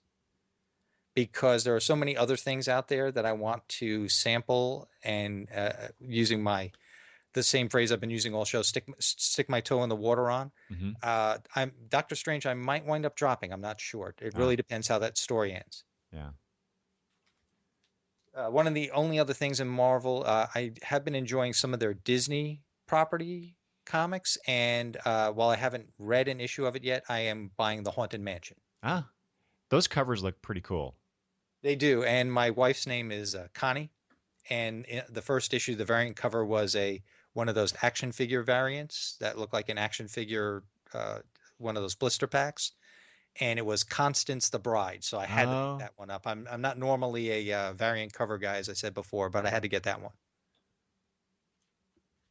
And I think, are you buying any Star Wars comics? no, Me no. neither. I've been thinking about whether or not I want the Han Solo one, but to be honest with you, the description of what this Han Solo miniseries is doesn't interest me. So as much as he's one of my favorite characters in the whole Star Wars universe, I don't think I'm picking that book up. Yeah. No, Star Wars. I like Star Wars well enough, but I'm a Star Trek guy, so Star Oh, Wars. yes, yes. Star Wars is okay. And I have to be honest with you, I think they're almost saturating the market a little too much. Oh my gosh. I think I would be more into it if there was just one Star Wars book. Hmm. Like back in the day when there was only the one Star Wars movie and you could do anything you wanted with those characters as silly or as crazy as you wanted because you didn't know what was going to happen in Empire Strikes Back. You didn't even know there was going to be an Empire Strikes Back. So they could do whatever they wanted. Now, because of all, they have to stick to canon and they know what's going to go on in the movies and stuff like that. And they're using all these characters all over the place with so many titles. Uh, I think you would just have to be such a devoted Star Wars fan to really get into it. Yeah. And again, with just so much out there, I've decided not to get into the whole Star Wars thing. I Any did. trades come to mind or nah? Well, see, I was just going to say that it's the trade section of Marvel that interests me. One of the things I just want to spotlight is the Machine Man by Kirby and Ditko Ah, complete me trade too. I was going to paperback. ask you about that. Yeah. Yeah, yeah. I I I only mention it because Machine Man's one of those oddball characters, and those are the ones I particularly like. Same Um, here. I have to say though, I'm not a big fan of Ditko. Same here. But I understand the appeal. So there's that, and there's the Guardians of the Galaxy Classic in the year 3000 trade paperback. Mm. So here are my Guardians of the Galaxy. Although this is stuff from the 19 it says 1990, Yeah, the Kevin West 1988. stuff. Yeah, I didn't read any of that, but it features characters that I'm familiar with. Yeah. Mockingbird gets an Agent of Shield, Bobby Morris, Agent of Shield, so they're tying into the whole Agents of Shield TV series Right. with this character. I just find that interesting. So they have all this stuff from it says it looks like mostly 1970s, yeah, mostly 1970s, and they're including the 1983 Hawkeye miniseries where they Oh, and put that was those, good. I remember that fondly. yeah, they put those two characters together where they actually got married. That was a really cool tale. So that's interesting. They're doing that. Black Panther by Christopher Priest, the complete collection, Volume 4, which means I'll have to get that because I have the other three. We're all And, completionists, aren't we? well, I just heard over the years and from sources whom I trust their opinion about these things. It's a good series, and I've read a few issues from that run, and I have to agree just based on that limited exposure. So I've been getting the complete collections mostly by virtue of those other people's opinions. So I'm hoping that the really good series continues on through these later issues, but I'm sure that will be the case. Are you going to buy the new Black Panther series or no? I am. I do have that. Oh. I read the first issue, and I am withholding judgment until I read some more. So Fair enough. take that as you will. Anything from Marvel for you, George? Anything else? No, no, that Machine Man one did get my attention. If it has a good discount on DCBS, I'll probably pick it up. Oh, I have those Hulk issues in there, but I don't have any of those Machine Man issues. I always thought I always thought his first appearance was in the Marvel comic book version of 2001: A Space Odyssey, the comic. I always thought that's where he started, and I was surprised not to see that as part of this book. But I guess I'm mistaken about that. huh. Yeah. So it does say the complete Machine Man epic, and if you're right about Yeah. that, huh? Maybe he was just introduced there. It's very easy to Google it, and I'm not going to do it. But Yeah. Yeah. I maybe by epic they mean there's this whole one big massive story arc or something that really just started in Machine Man #1. So Well, and it is focusing on Kirby and Ditko as well. right, I mean, and he had other appearances Yeah. elsewhere too. So I can see where they're going with Yeah. this. Yeah. All Yeah, but I'm done with right. Marvel. Okay. So that brings us to the back of the book, and there's just a few things here that I have. Sure, same here. For Archie comics, Ah, Archie. There is, they're finally bringing back the Sabrina series, The Chilling Adventures of Sabrina. So they're soliciting issue number 6. Now, I did not read the other issues of this. I came into the whole Archie horror stuff Hmm. with the Archie trade that they The did. Afterlife with Archie The one. after, yes, exactly. Thank you. Hmm. And then I saw that they were doing the Chilling Adventures of Sabrina. I'm like, oh, I want to read that if it's going to be like Yeah. the Afterlife with Archie. So I decided to wait for the trade for that one. Well, then they kind of stopped both series for a while, but Yeah, that was weird. I'm really pleased to see that they're coming back, which means, of course, I hope to see a trade for Sabrina. I think it's in here. Um, Yeah. so let me just scroll down real quick just to verify. Pretty sure. Show me the money. Yes, it I is. think you're right. Hmm.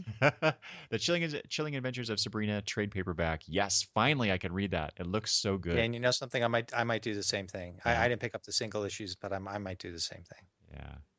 really good. It's the Afterlife with Archie was so good. It was. It was. The other thing I want to mention from Archie is that Adam Hughes is doing a Betty and Veronica comic. Yeah, I can't wait to see that. And there are, oh my gosh, I'm not even going to count them, but it's like a good 5 inches of text here of all the variant covers by all these Uh-huh. different artists. Amazing. Yeah, and to be honest with you, all you really need is the Adam Hughes one, One, the main right? Adam Hughes one. Right? Yeah. Boy, I'm interested only because I want to see Adam Hughes do some work other than Same here. his covers, right? I agree. So, and he's writing it too. Yes. Hmm. Wow. Yeah, That so I'm going to pick this one up.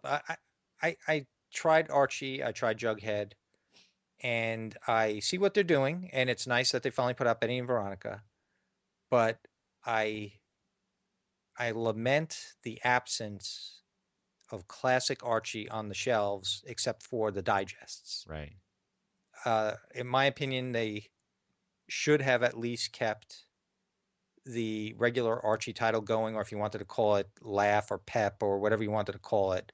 Um, they should have kept that going because, again, I think they're catering to an older crowd, Right. whereas I think all children should at least have an opportunity to start the comic book reading careers with Archie. Hmm. And I don't think the current versions of Archie give give them that opportunity. And I'm not quite sure. Maybe they're picking up digests at grocery stores and stuff, but I don't know how many comic book stores even carry digests. So sure, there are other ways for kids to get in the comics, but they're not going to be reading Civil War II or Rebirth, that's for sure. So if you're not going to have Richie Rich and Casper like we had when we were kids, at least give them Archie. And I think by not doing that, that's another disservice for the future of our hobby. Exactly. They should have done both. I don't have a problem with what they're doing, but I need them to get off my lawn, and I need them to put out the regular Archie. I think you're right, and that would have been a good way to, if they named it Pep or Archie's Pep or something to tie into Pep Comics, right? That would have been awesome. Right. That's a great idea. I saw no reason why they couldn't do both. I mean, there was when Marvel tried to do their Ultimate line, they had their Ultimate line and they had their regular stuff that they just kept putting out. You could have done both with Archie, and I know there's a cost factor in there, but what's Dan Parent going to do now? Right. He's out of a job, right? So a lot of people can do alternate covers and stuff, but I think there's a disservice out there by not having that type of an Archie comic on the shelves. Precisely. And again, get off my lawn. Well, should we get off the Archie publisher pages and move on to something May else? as well. Mm-hmm. Okay. So, George, what I have next is something from Boom. Do you have anything between Archie and Boom? No. All right. So, from Boom Studios is, well, speaking of pandering to, perhaps older readers or to the nostalgia that we have for these properties, we have the Kong of Skull Island miniseries. Is this a book that you would pick up? No. No, yeah, I have to No, admit, me neither. As much but as I like the Godzilla book, I'm not sure I would pick this up. okay, that's what I was going to ask you because yeah, I see those two similar in vein, right? But you know, just the idea of having King Kong on Skull Island, and I don't know, I just like that concept. I love King Kong. Like I said, I like Godzilla. So They need to do a crossover, is what they need to do now. exactly, that's exactly right. That's what they need to do. I would buy that. You know, I was thumbing through the print version over here, and just to let you know, I don't know if you realize this, but a company called Automatic Pictures Publishing is putting out that Spectrum book that's going to be part of Free Comic Book Day. Okay. Con Man Spectrum #2 is being solicited in this month's previews for July, so I guess it starts in June. Oh no, really? Yeah, so I don't know if that's something that you're interested in, but I happen to see that. Automatic Pictures Publishing, that's who's doing that. Oh shoot, I may have to go amend my order because I don't think I ordered #1 because I was going to get that. Okay, yeah. So check that out if you're able to do anything with your order for June. All right, thank you for telling me about that. No problem. Let's see. I don't think there's anything else in Boom. I just wanted to mention that Kong thing, just like I said, for nostalgia's sake. Well, in the print version on the next page, there's a book called The Signature Art of Brian Stelfreeze, the Oh, artist on the current Black Panther book. mm-hmm. And just the pages that they show on this in the solicitation, they're beautiful. I don't know. This is a book I would want on my bookshelf. I just don't know if I can afford to have it on my bookshelf right now. But if anybody's a fan of Brian Stelfreeze's work, they should at least take a look at the solicitation and see the pages that are available to see in this month's previews. Yeah. Well, yeah, they have this here, but all I see is like the cover image, and yeah, that looks beautiful. Other than that, when it comes to any new stuff, I don't have anything on my list. There's some ongoing stuff that I've been buying from Boom, but we can skip that stuff since we're running long. Okay. Next on my list are stuff from Dynamite.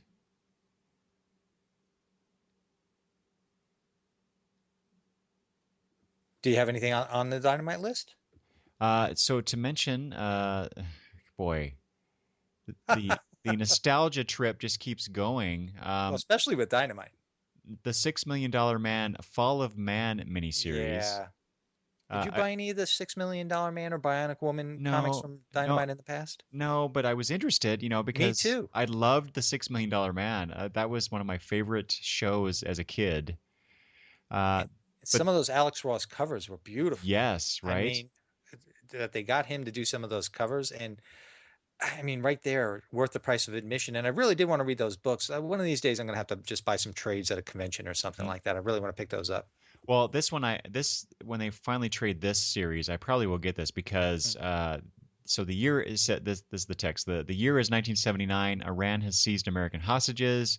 Colombian drug cartels run rampant. Le Chic's Freak Out dominates the charts. Amid this deeply troubled world, Steve Austin is America's best hope in its fight against innumerable enemies.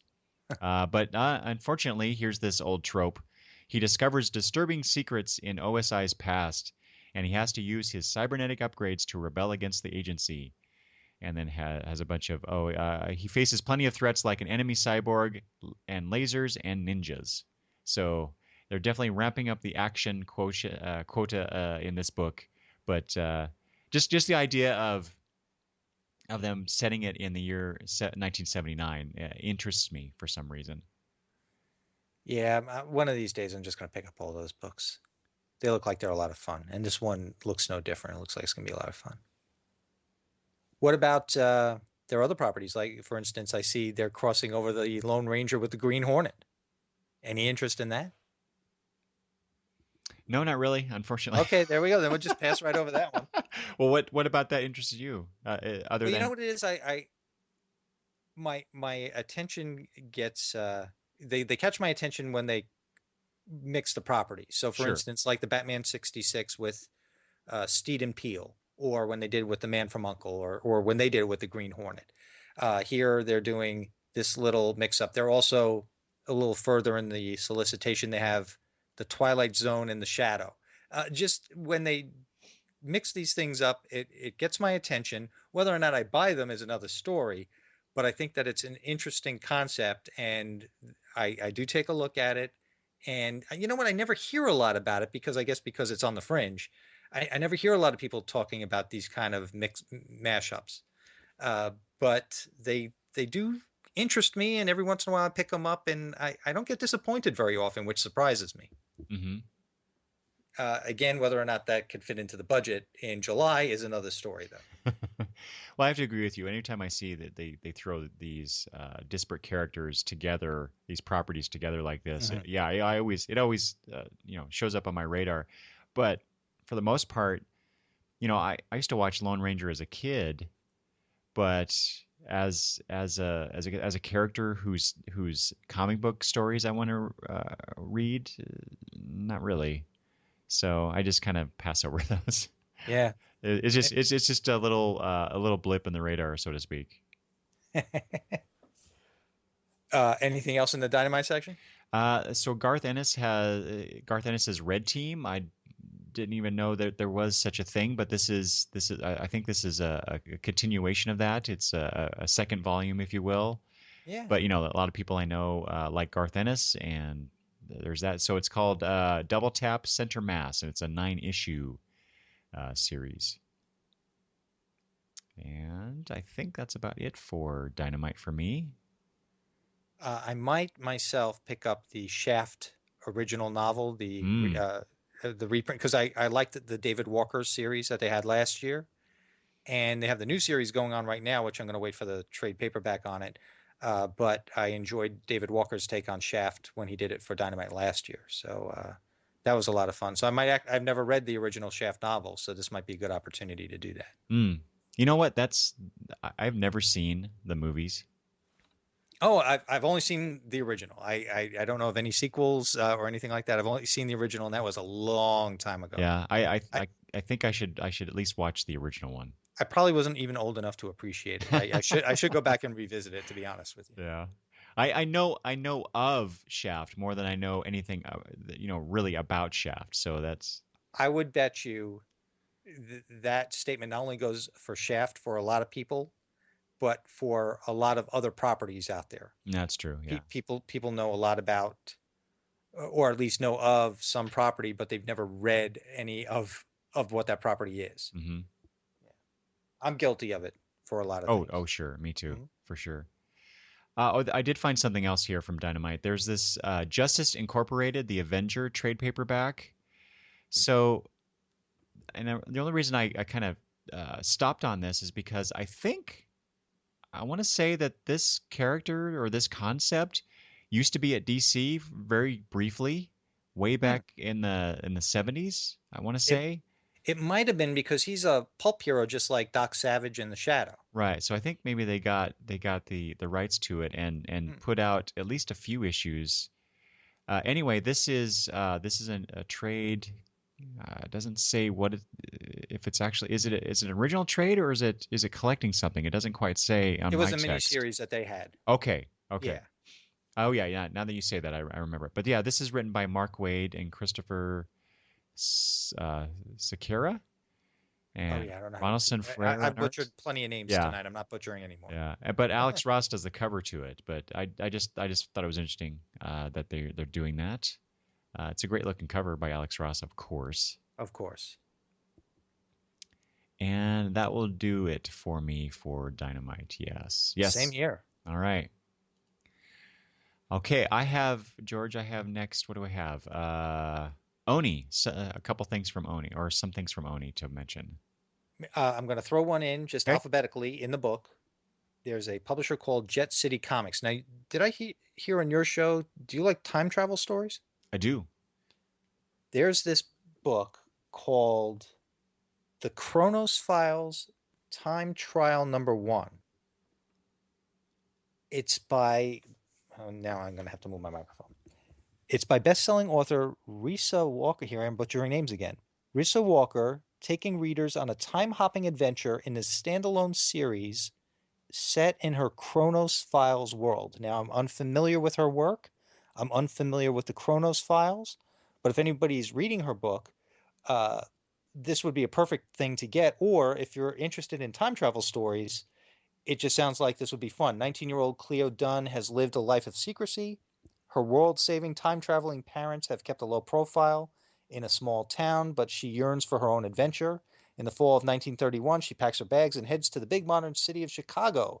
While following her dreams of becoming a famous illustrator, her own skills as a time traveler are put to the test. A nasty acquaintance from her parents' past stumbles upon Cleo in an unexpected place: the trial of Al Capone. Now Cleo must jump through time to keep the past, present, and future safe. One of four. Hmm. What? So Something that sounded pretty interesting and it jumped out at me. I'm a sucker for time travel stories too. what? George, what was the publisher again? Jet City Comics. I wonder if that has anything to do with because there in I think it's Portland. There's the Jet City Comic Con It in could be. in the fall. I wonder if that has anything to do with that. Anyway, Well, not necessarily with a con, but that area. their logo is an airplane, and the cityscape behind them looks like the Space Needle is behind it. I'm not sure. Ah, maybe it's not Portland. Maybe it's Seattle then. Yeah, so somewhere in the Northwest anyway. Yeah, cool. Yeah. Although you said the story was set in Chicago. It was. The story itself is set in Chicago, right? Interesting. Okay. Yeah. Um, let's see here. Oh yeah. Anything else besides that, George? Before we No, hit Oni?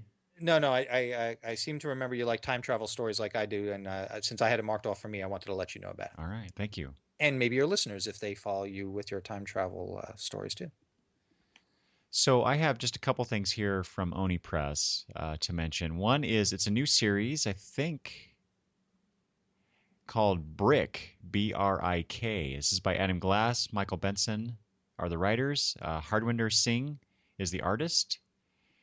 And the only reason I mention this is because for some reason, George, I'm a sucker for stories involving golems, and that's exactly what this is. Um, so It's all because of Cavalier and Clay, right?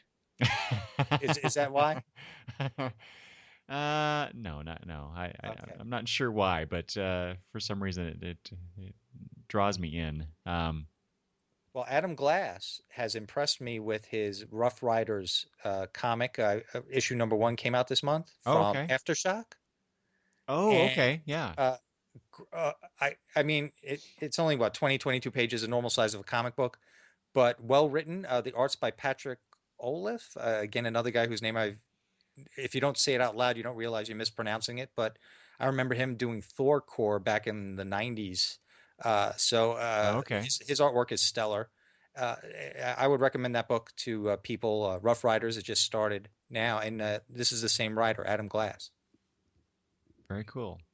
Okay, yeah. So this is actually it says 12 and up. So it's a fantasy adventure book. I assume they're trying to go for a younger audience. Partially because this is 32 pages and it's $1.99. I know, what a great price these days, right? Yeah. Let me just real briefly go through the text here. Drew is a bullied kid in the Yonkers neighborhood of New York City. His family faces encroaching violence from Russian gangsters, but his grandfather is killed in an attempt to muscle the family out of the neighborhood. But before he's killed, he's able to pass down to Drew the story of a mysterious but dangerous protector who helped their family during troubled times. And so what he learns is the secret to creating a golem.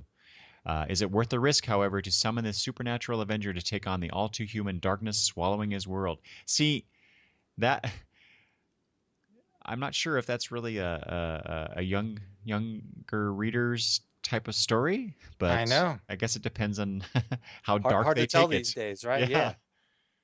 Yeah. Anyway, golems, I like them for some reason. Let's see here. There's one other thing. Oh, it is I mention this only because the latest issue just came out, The Sixth Gun. Mm. This is volume 9, so I imagine that it doesn't. George, does your previews copy say what issues this collects? Because mine does not. Let me check. Let me go back.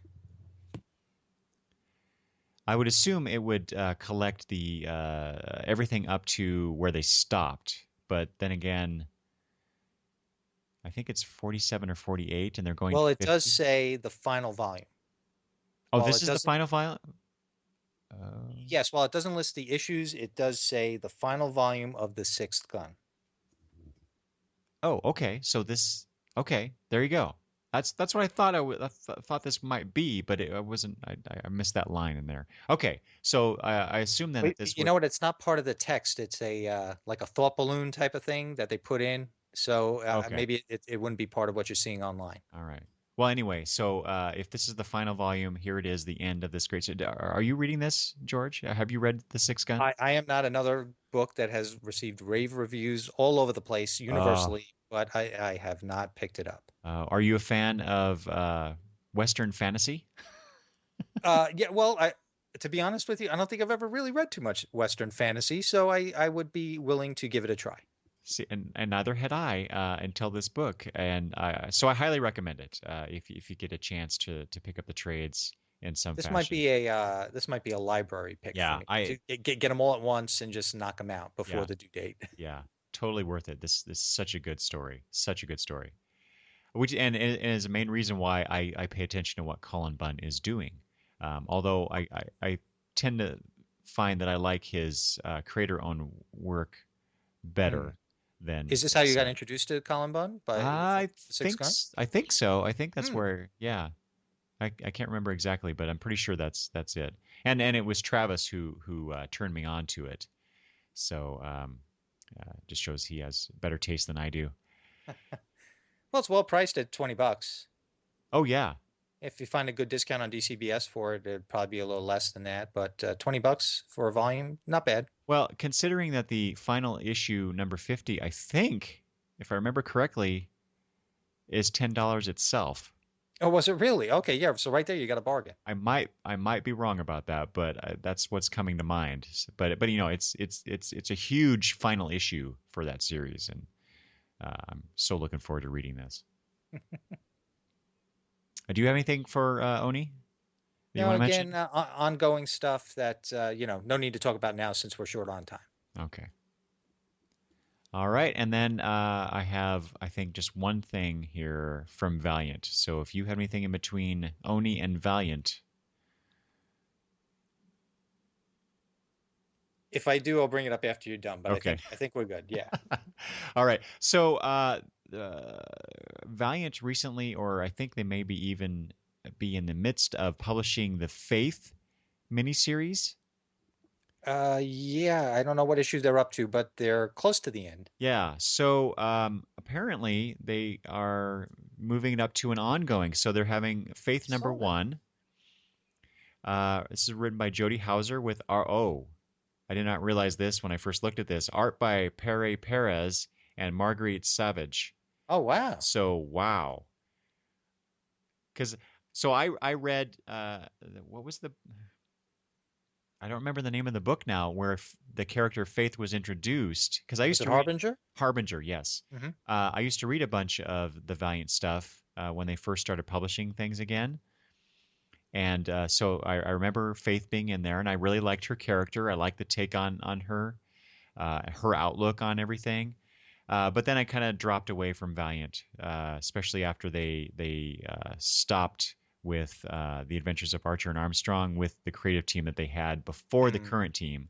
Hmm. So I just kind of walked away from Valiant for a while.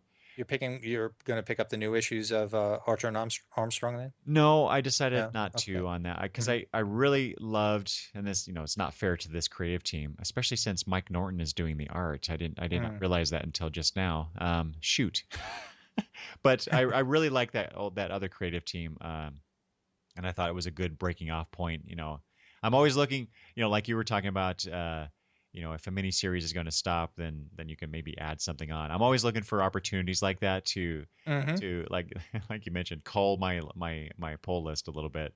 So I walked away from Valiant, but with this new Faith series, and especially since it's been getting a lot of good press lately, to see that it has it's now an ongoing with that art team, it really makes me curious about it.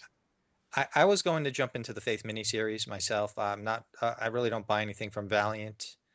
Here and there, I might pick something up. Like for instance, I'm going to check out the first story arc of the new Archer and Armstrong that's starting now. But again, funds came in the way, and I decided not to get started on it.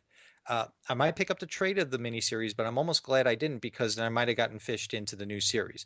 Not that there's anything wrong with the series, but I'm not quite sure I could afford another one right now. It's like, for instance, that Goldie Vance. Are you any interest in that Goldie Vance series from? Now I'm getting confused whether it was Boom or Oni. I think it's by Boom. I looked at it last month. Yeah, Hmm. definitely. But yeah, I did not. I ended up not ordering it. Well, one of the reasons I gave it a shot was because it was originally a miniseries, solicited as a four issue. Now I see, as of this July previews, it's an ongoing. Oh, Uh, okay. and of course, these things get solicited 2 or 3 months in advance. I haven't read any of it yet. So I'm only going to commit to those first four issues. Ah. And I'm actually kind of hoping I don't like it. But isn't that strange? That's very uh, strange because I was looking forward. Okay, here's a four-issue thing, whatever, done. I'm not sure I want to get another ongoing because I want that to end so I can try something else. But you never know. well, this is certainly an example of this is a good problem to have from Yeah, the these stand. are our first world problems. Yeah, right. But there's so many good, and if not good, certainly good sounding comic books out there to get Oh our yeah, attention. But there's so many. We can only buy so many. right. And forget it. Even if they were still a buck a piece, forget the price. Where are you going to put them all? Oh, The oh, the Boiler Room studio is full. You said your shelves are chock a block yeah. full of Don't get me started trades on and that. stuff. Yeah. Uh, So, but I say keep them coming. That's what I say. Keep them coming. that's right. Yeah, don't stop publishing just because we're running out of room. Right. Just because I'm telling you to get off my lawn, do not stop publishing. Uh, all right, that's all I have, George. Do you have anything else that you want to throw in here?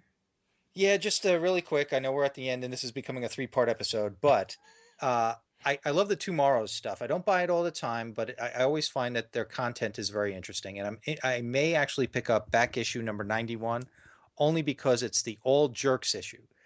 People like Guy Gardner, Uh, J. Jonah Jameson, Reggie from Archie, characters like that. I oh, just love cool. the Tomorrow stuff, and that one caught my eye. If not, if for no other reason, the cover with Batman punching Guy Gardner. Oh, of course.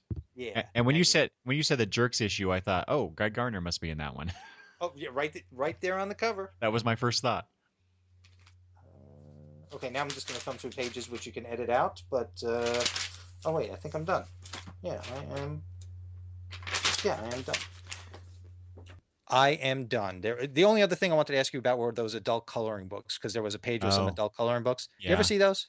I've seen him. Well, I've seen him in previews and stuff, but yeah, Have you ever seen the level of detail of what these pictures are mm-mm. in the books? I talked about this on my most recent episode with Rich from the comic book store.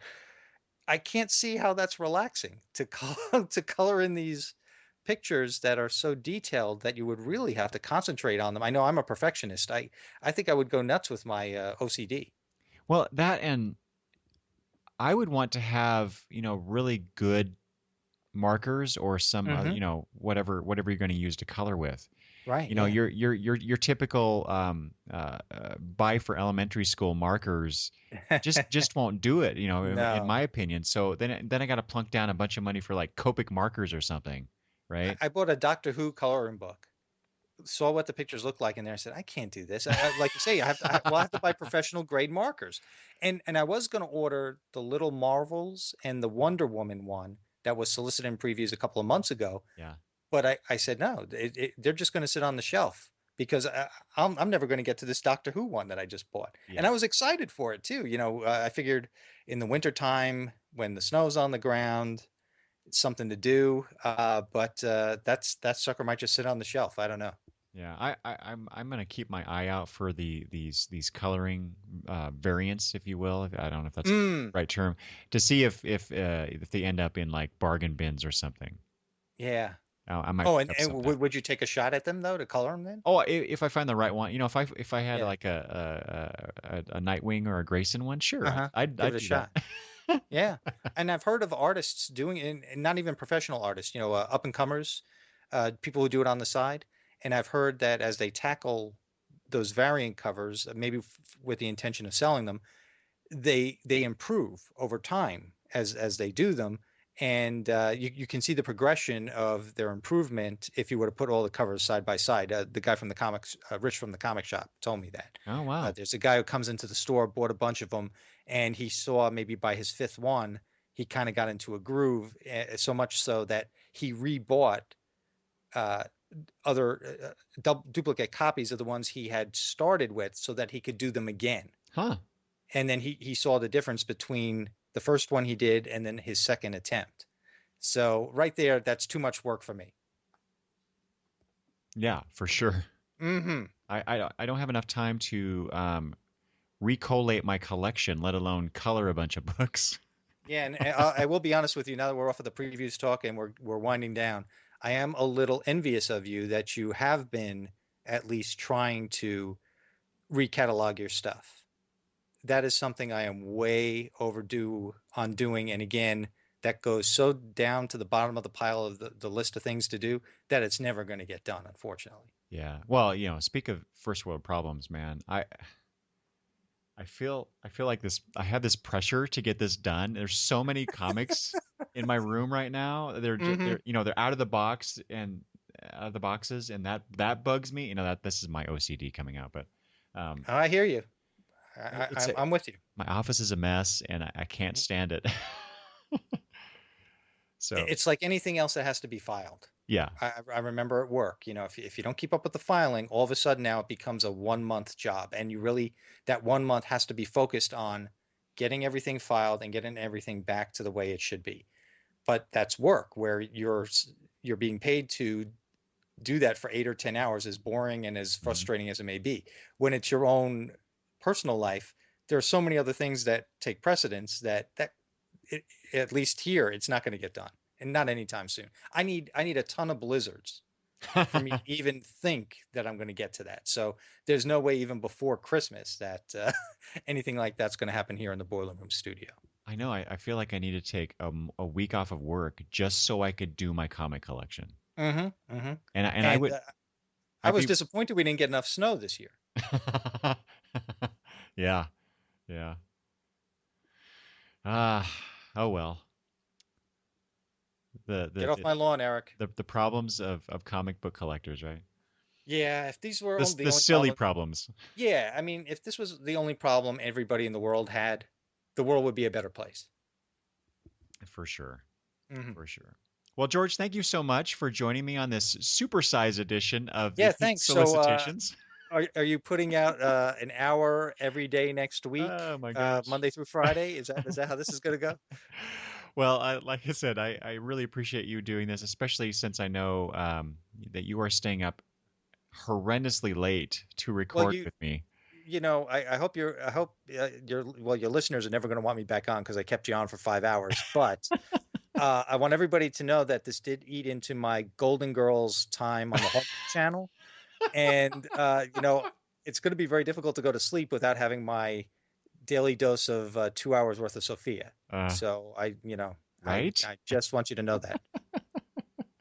Oh, George, you crack me up. Uh, all right. Well, as I said, I've kept you way too late, so we should get out of here, George, so we can Yes, both yes, go we to should. bed. Well, I think, in the time that we did this episode, I think the next issue of previews came out, so you just want to do it?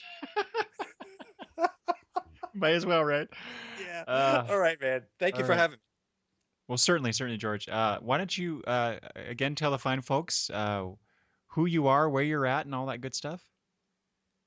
Yes, you have been listening to George Hanna babble along with Eric right now, taking his time. I am from the George and Tony Entertainment Show. You can find our show on iTunes or georgeandtony.com. We're also on SoundCloud and a bunch of other podcast apps out there. We're a show not only about comics, although we do talk about comics a lot, and we have a lot of guests on the show in the comic book world and from our local shop to talk behind the scenes. But we also just talk about our lives and other things in pop culture. We have guests from all over the place.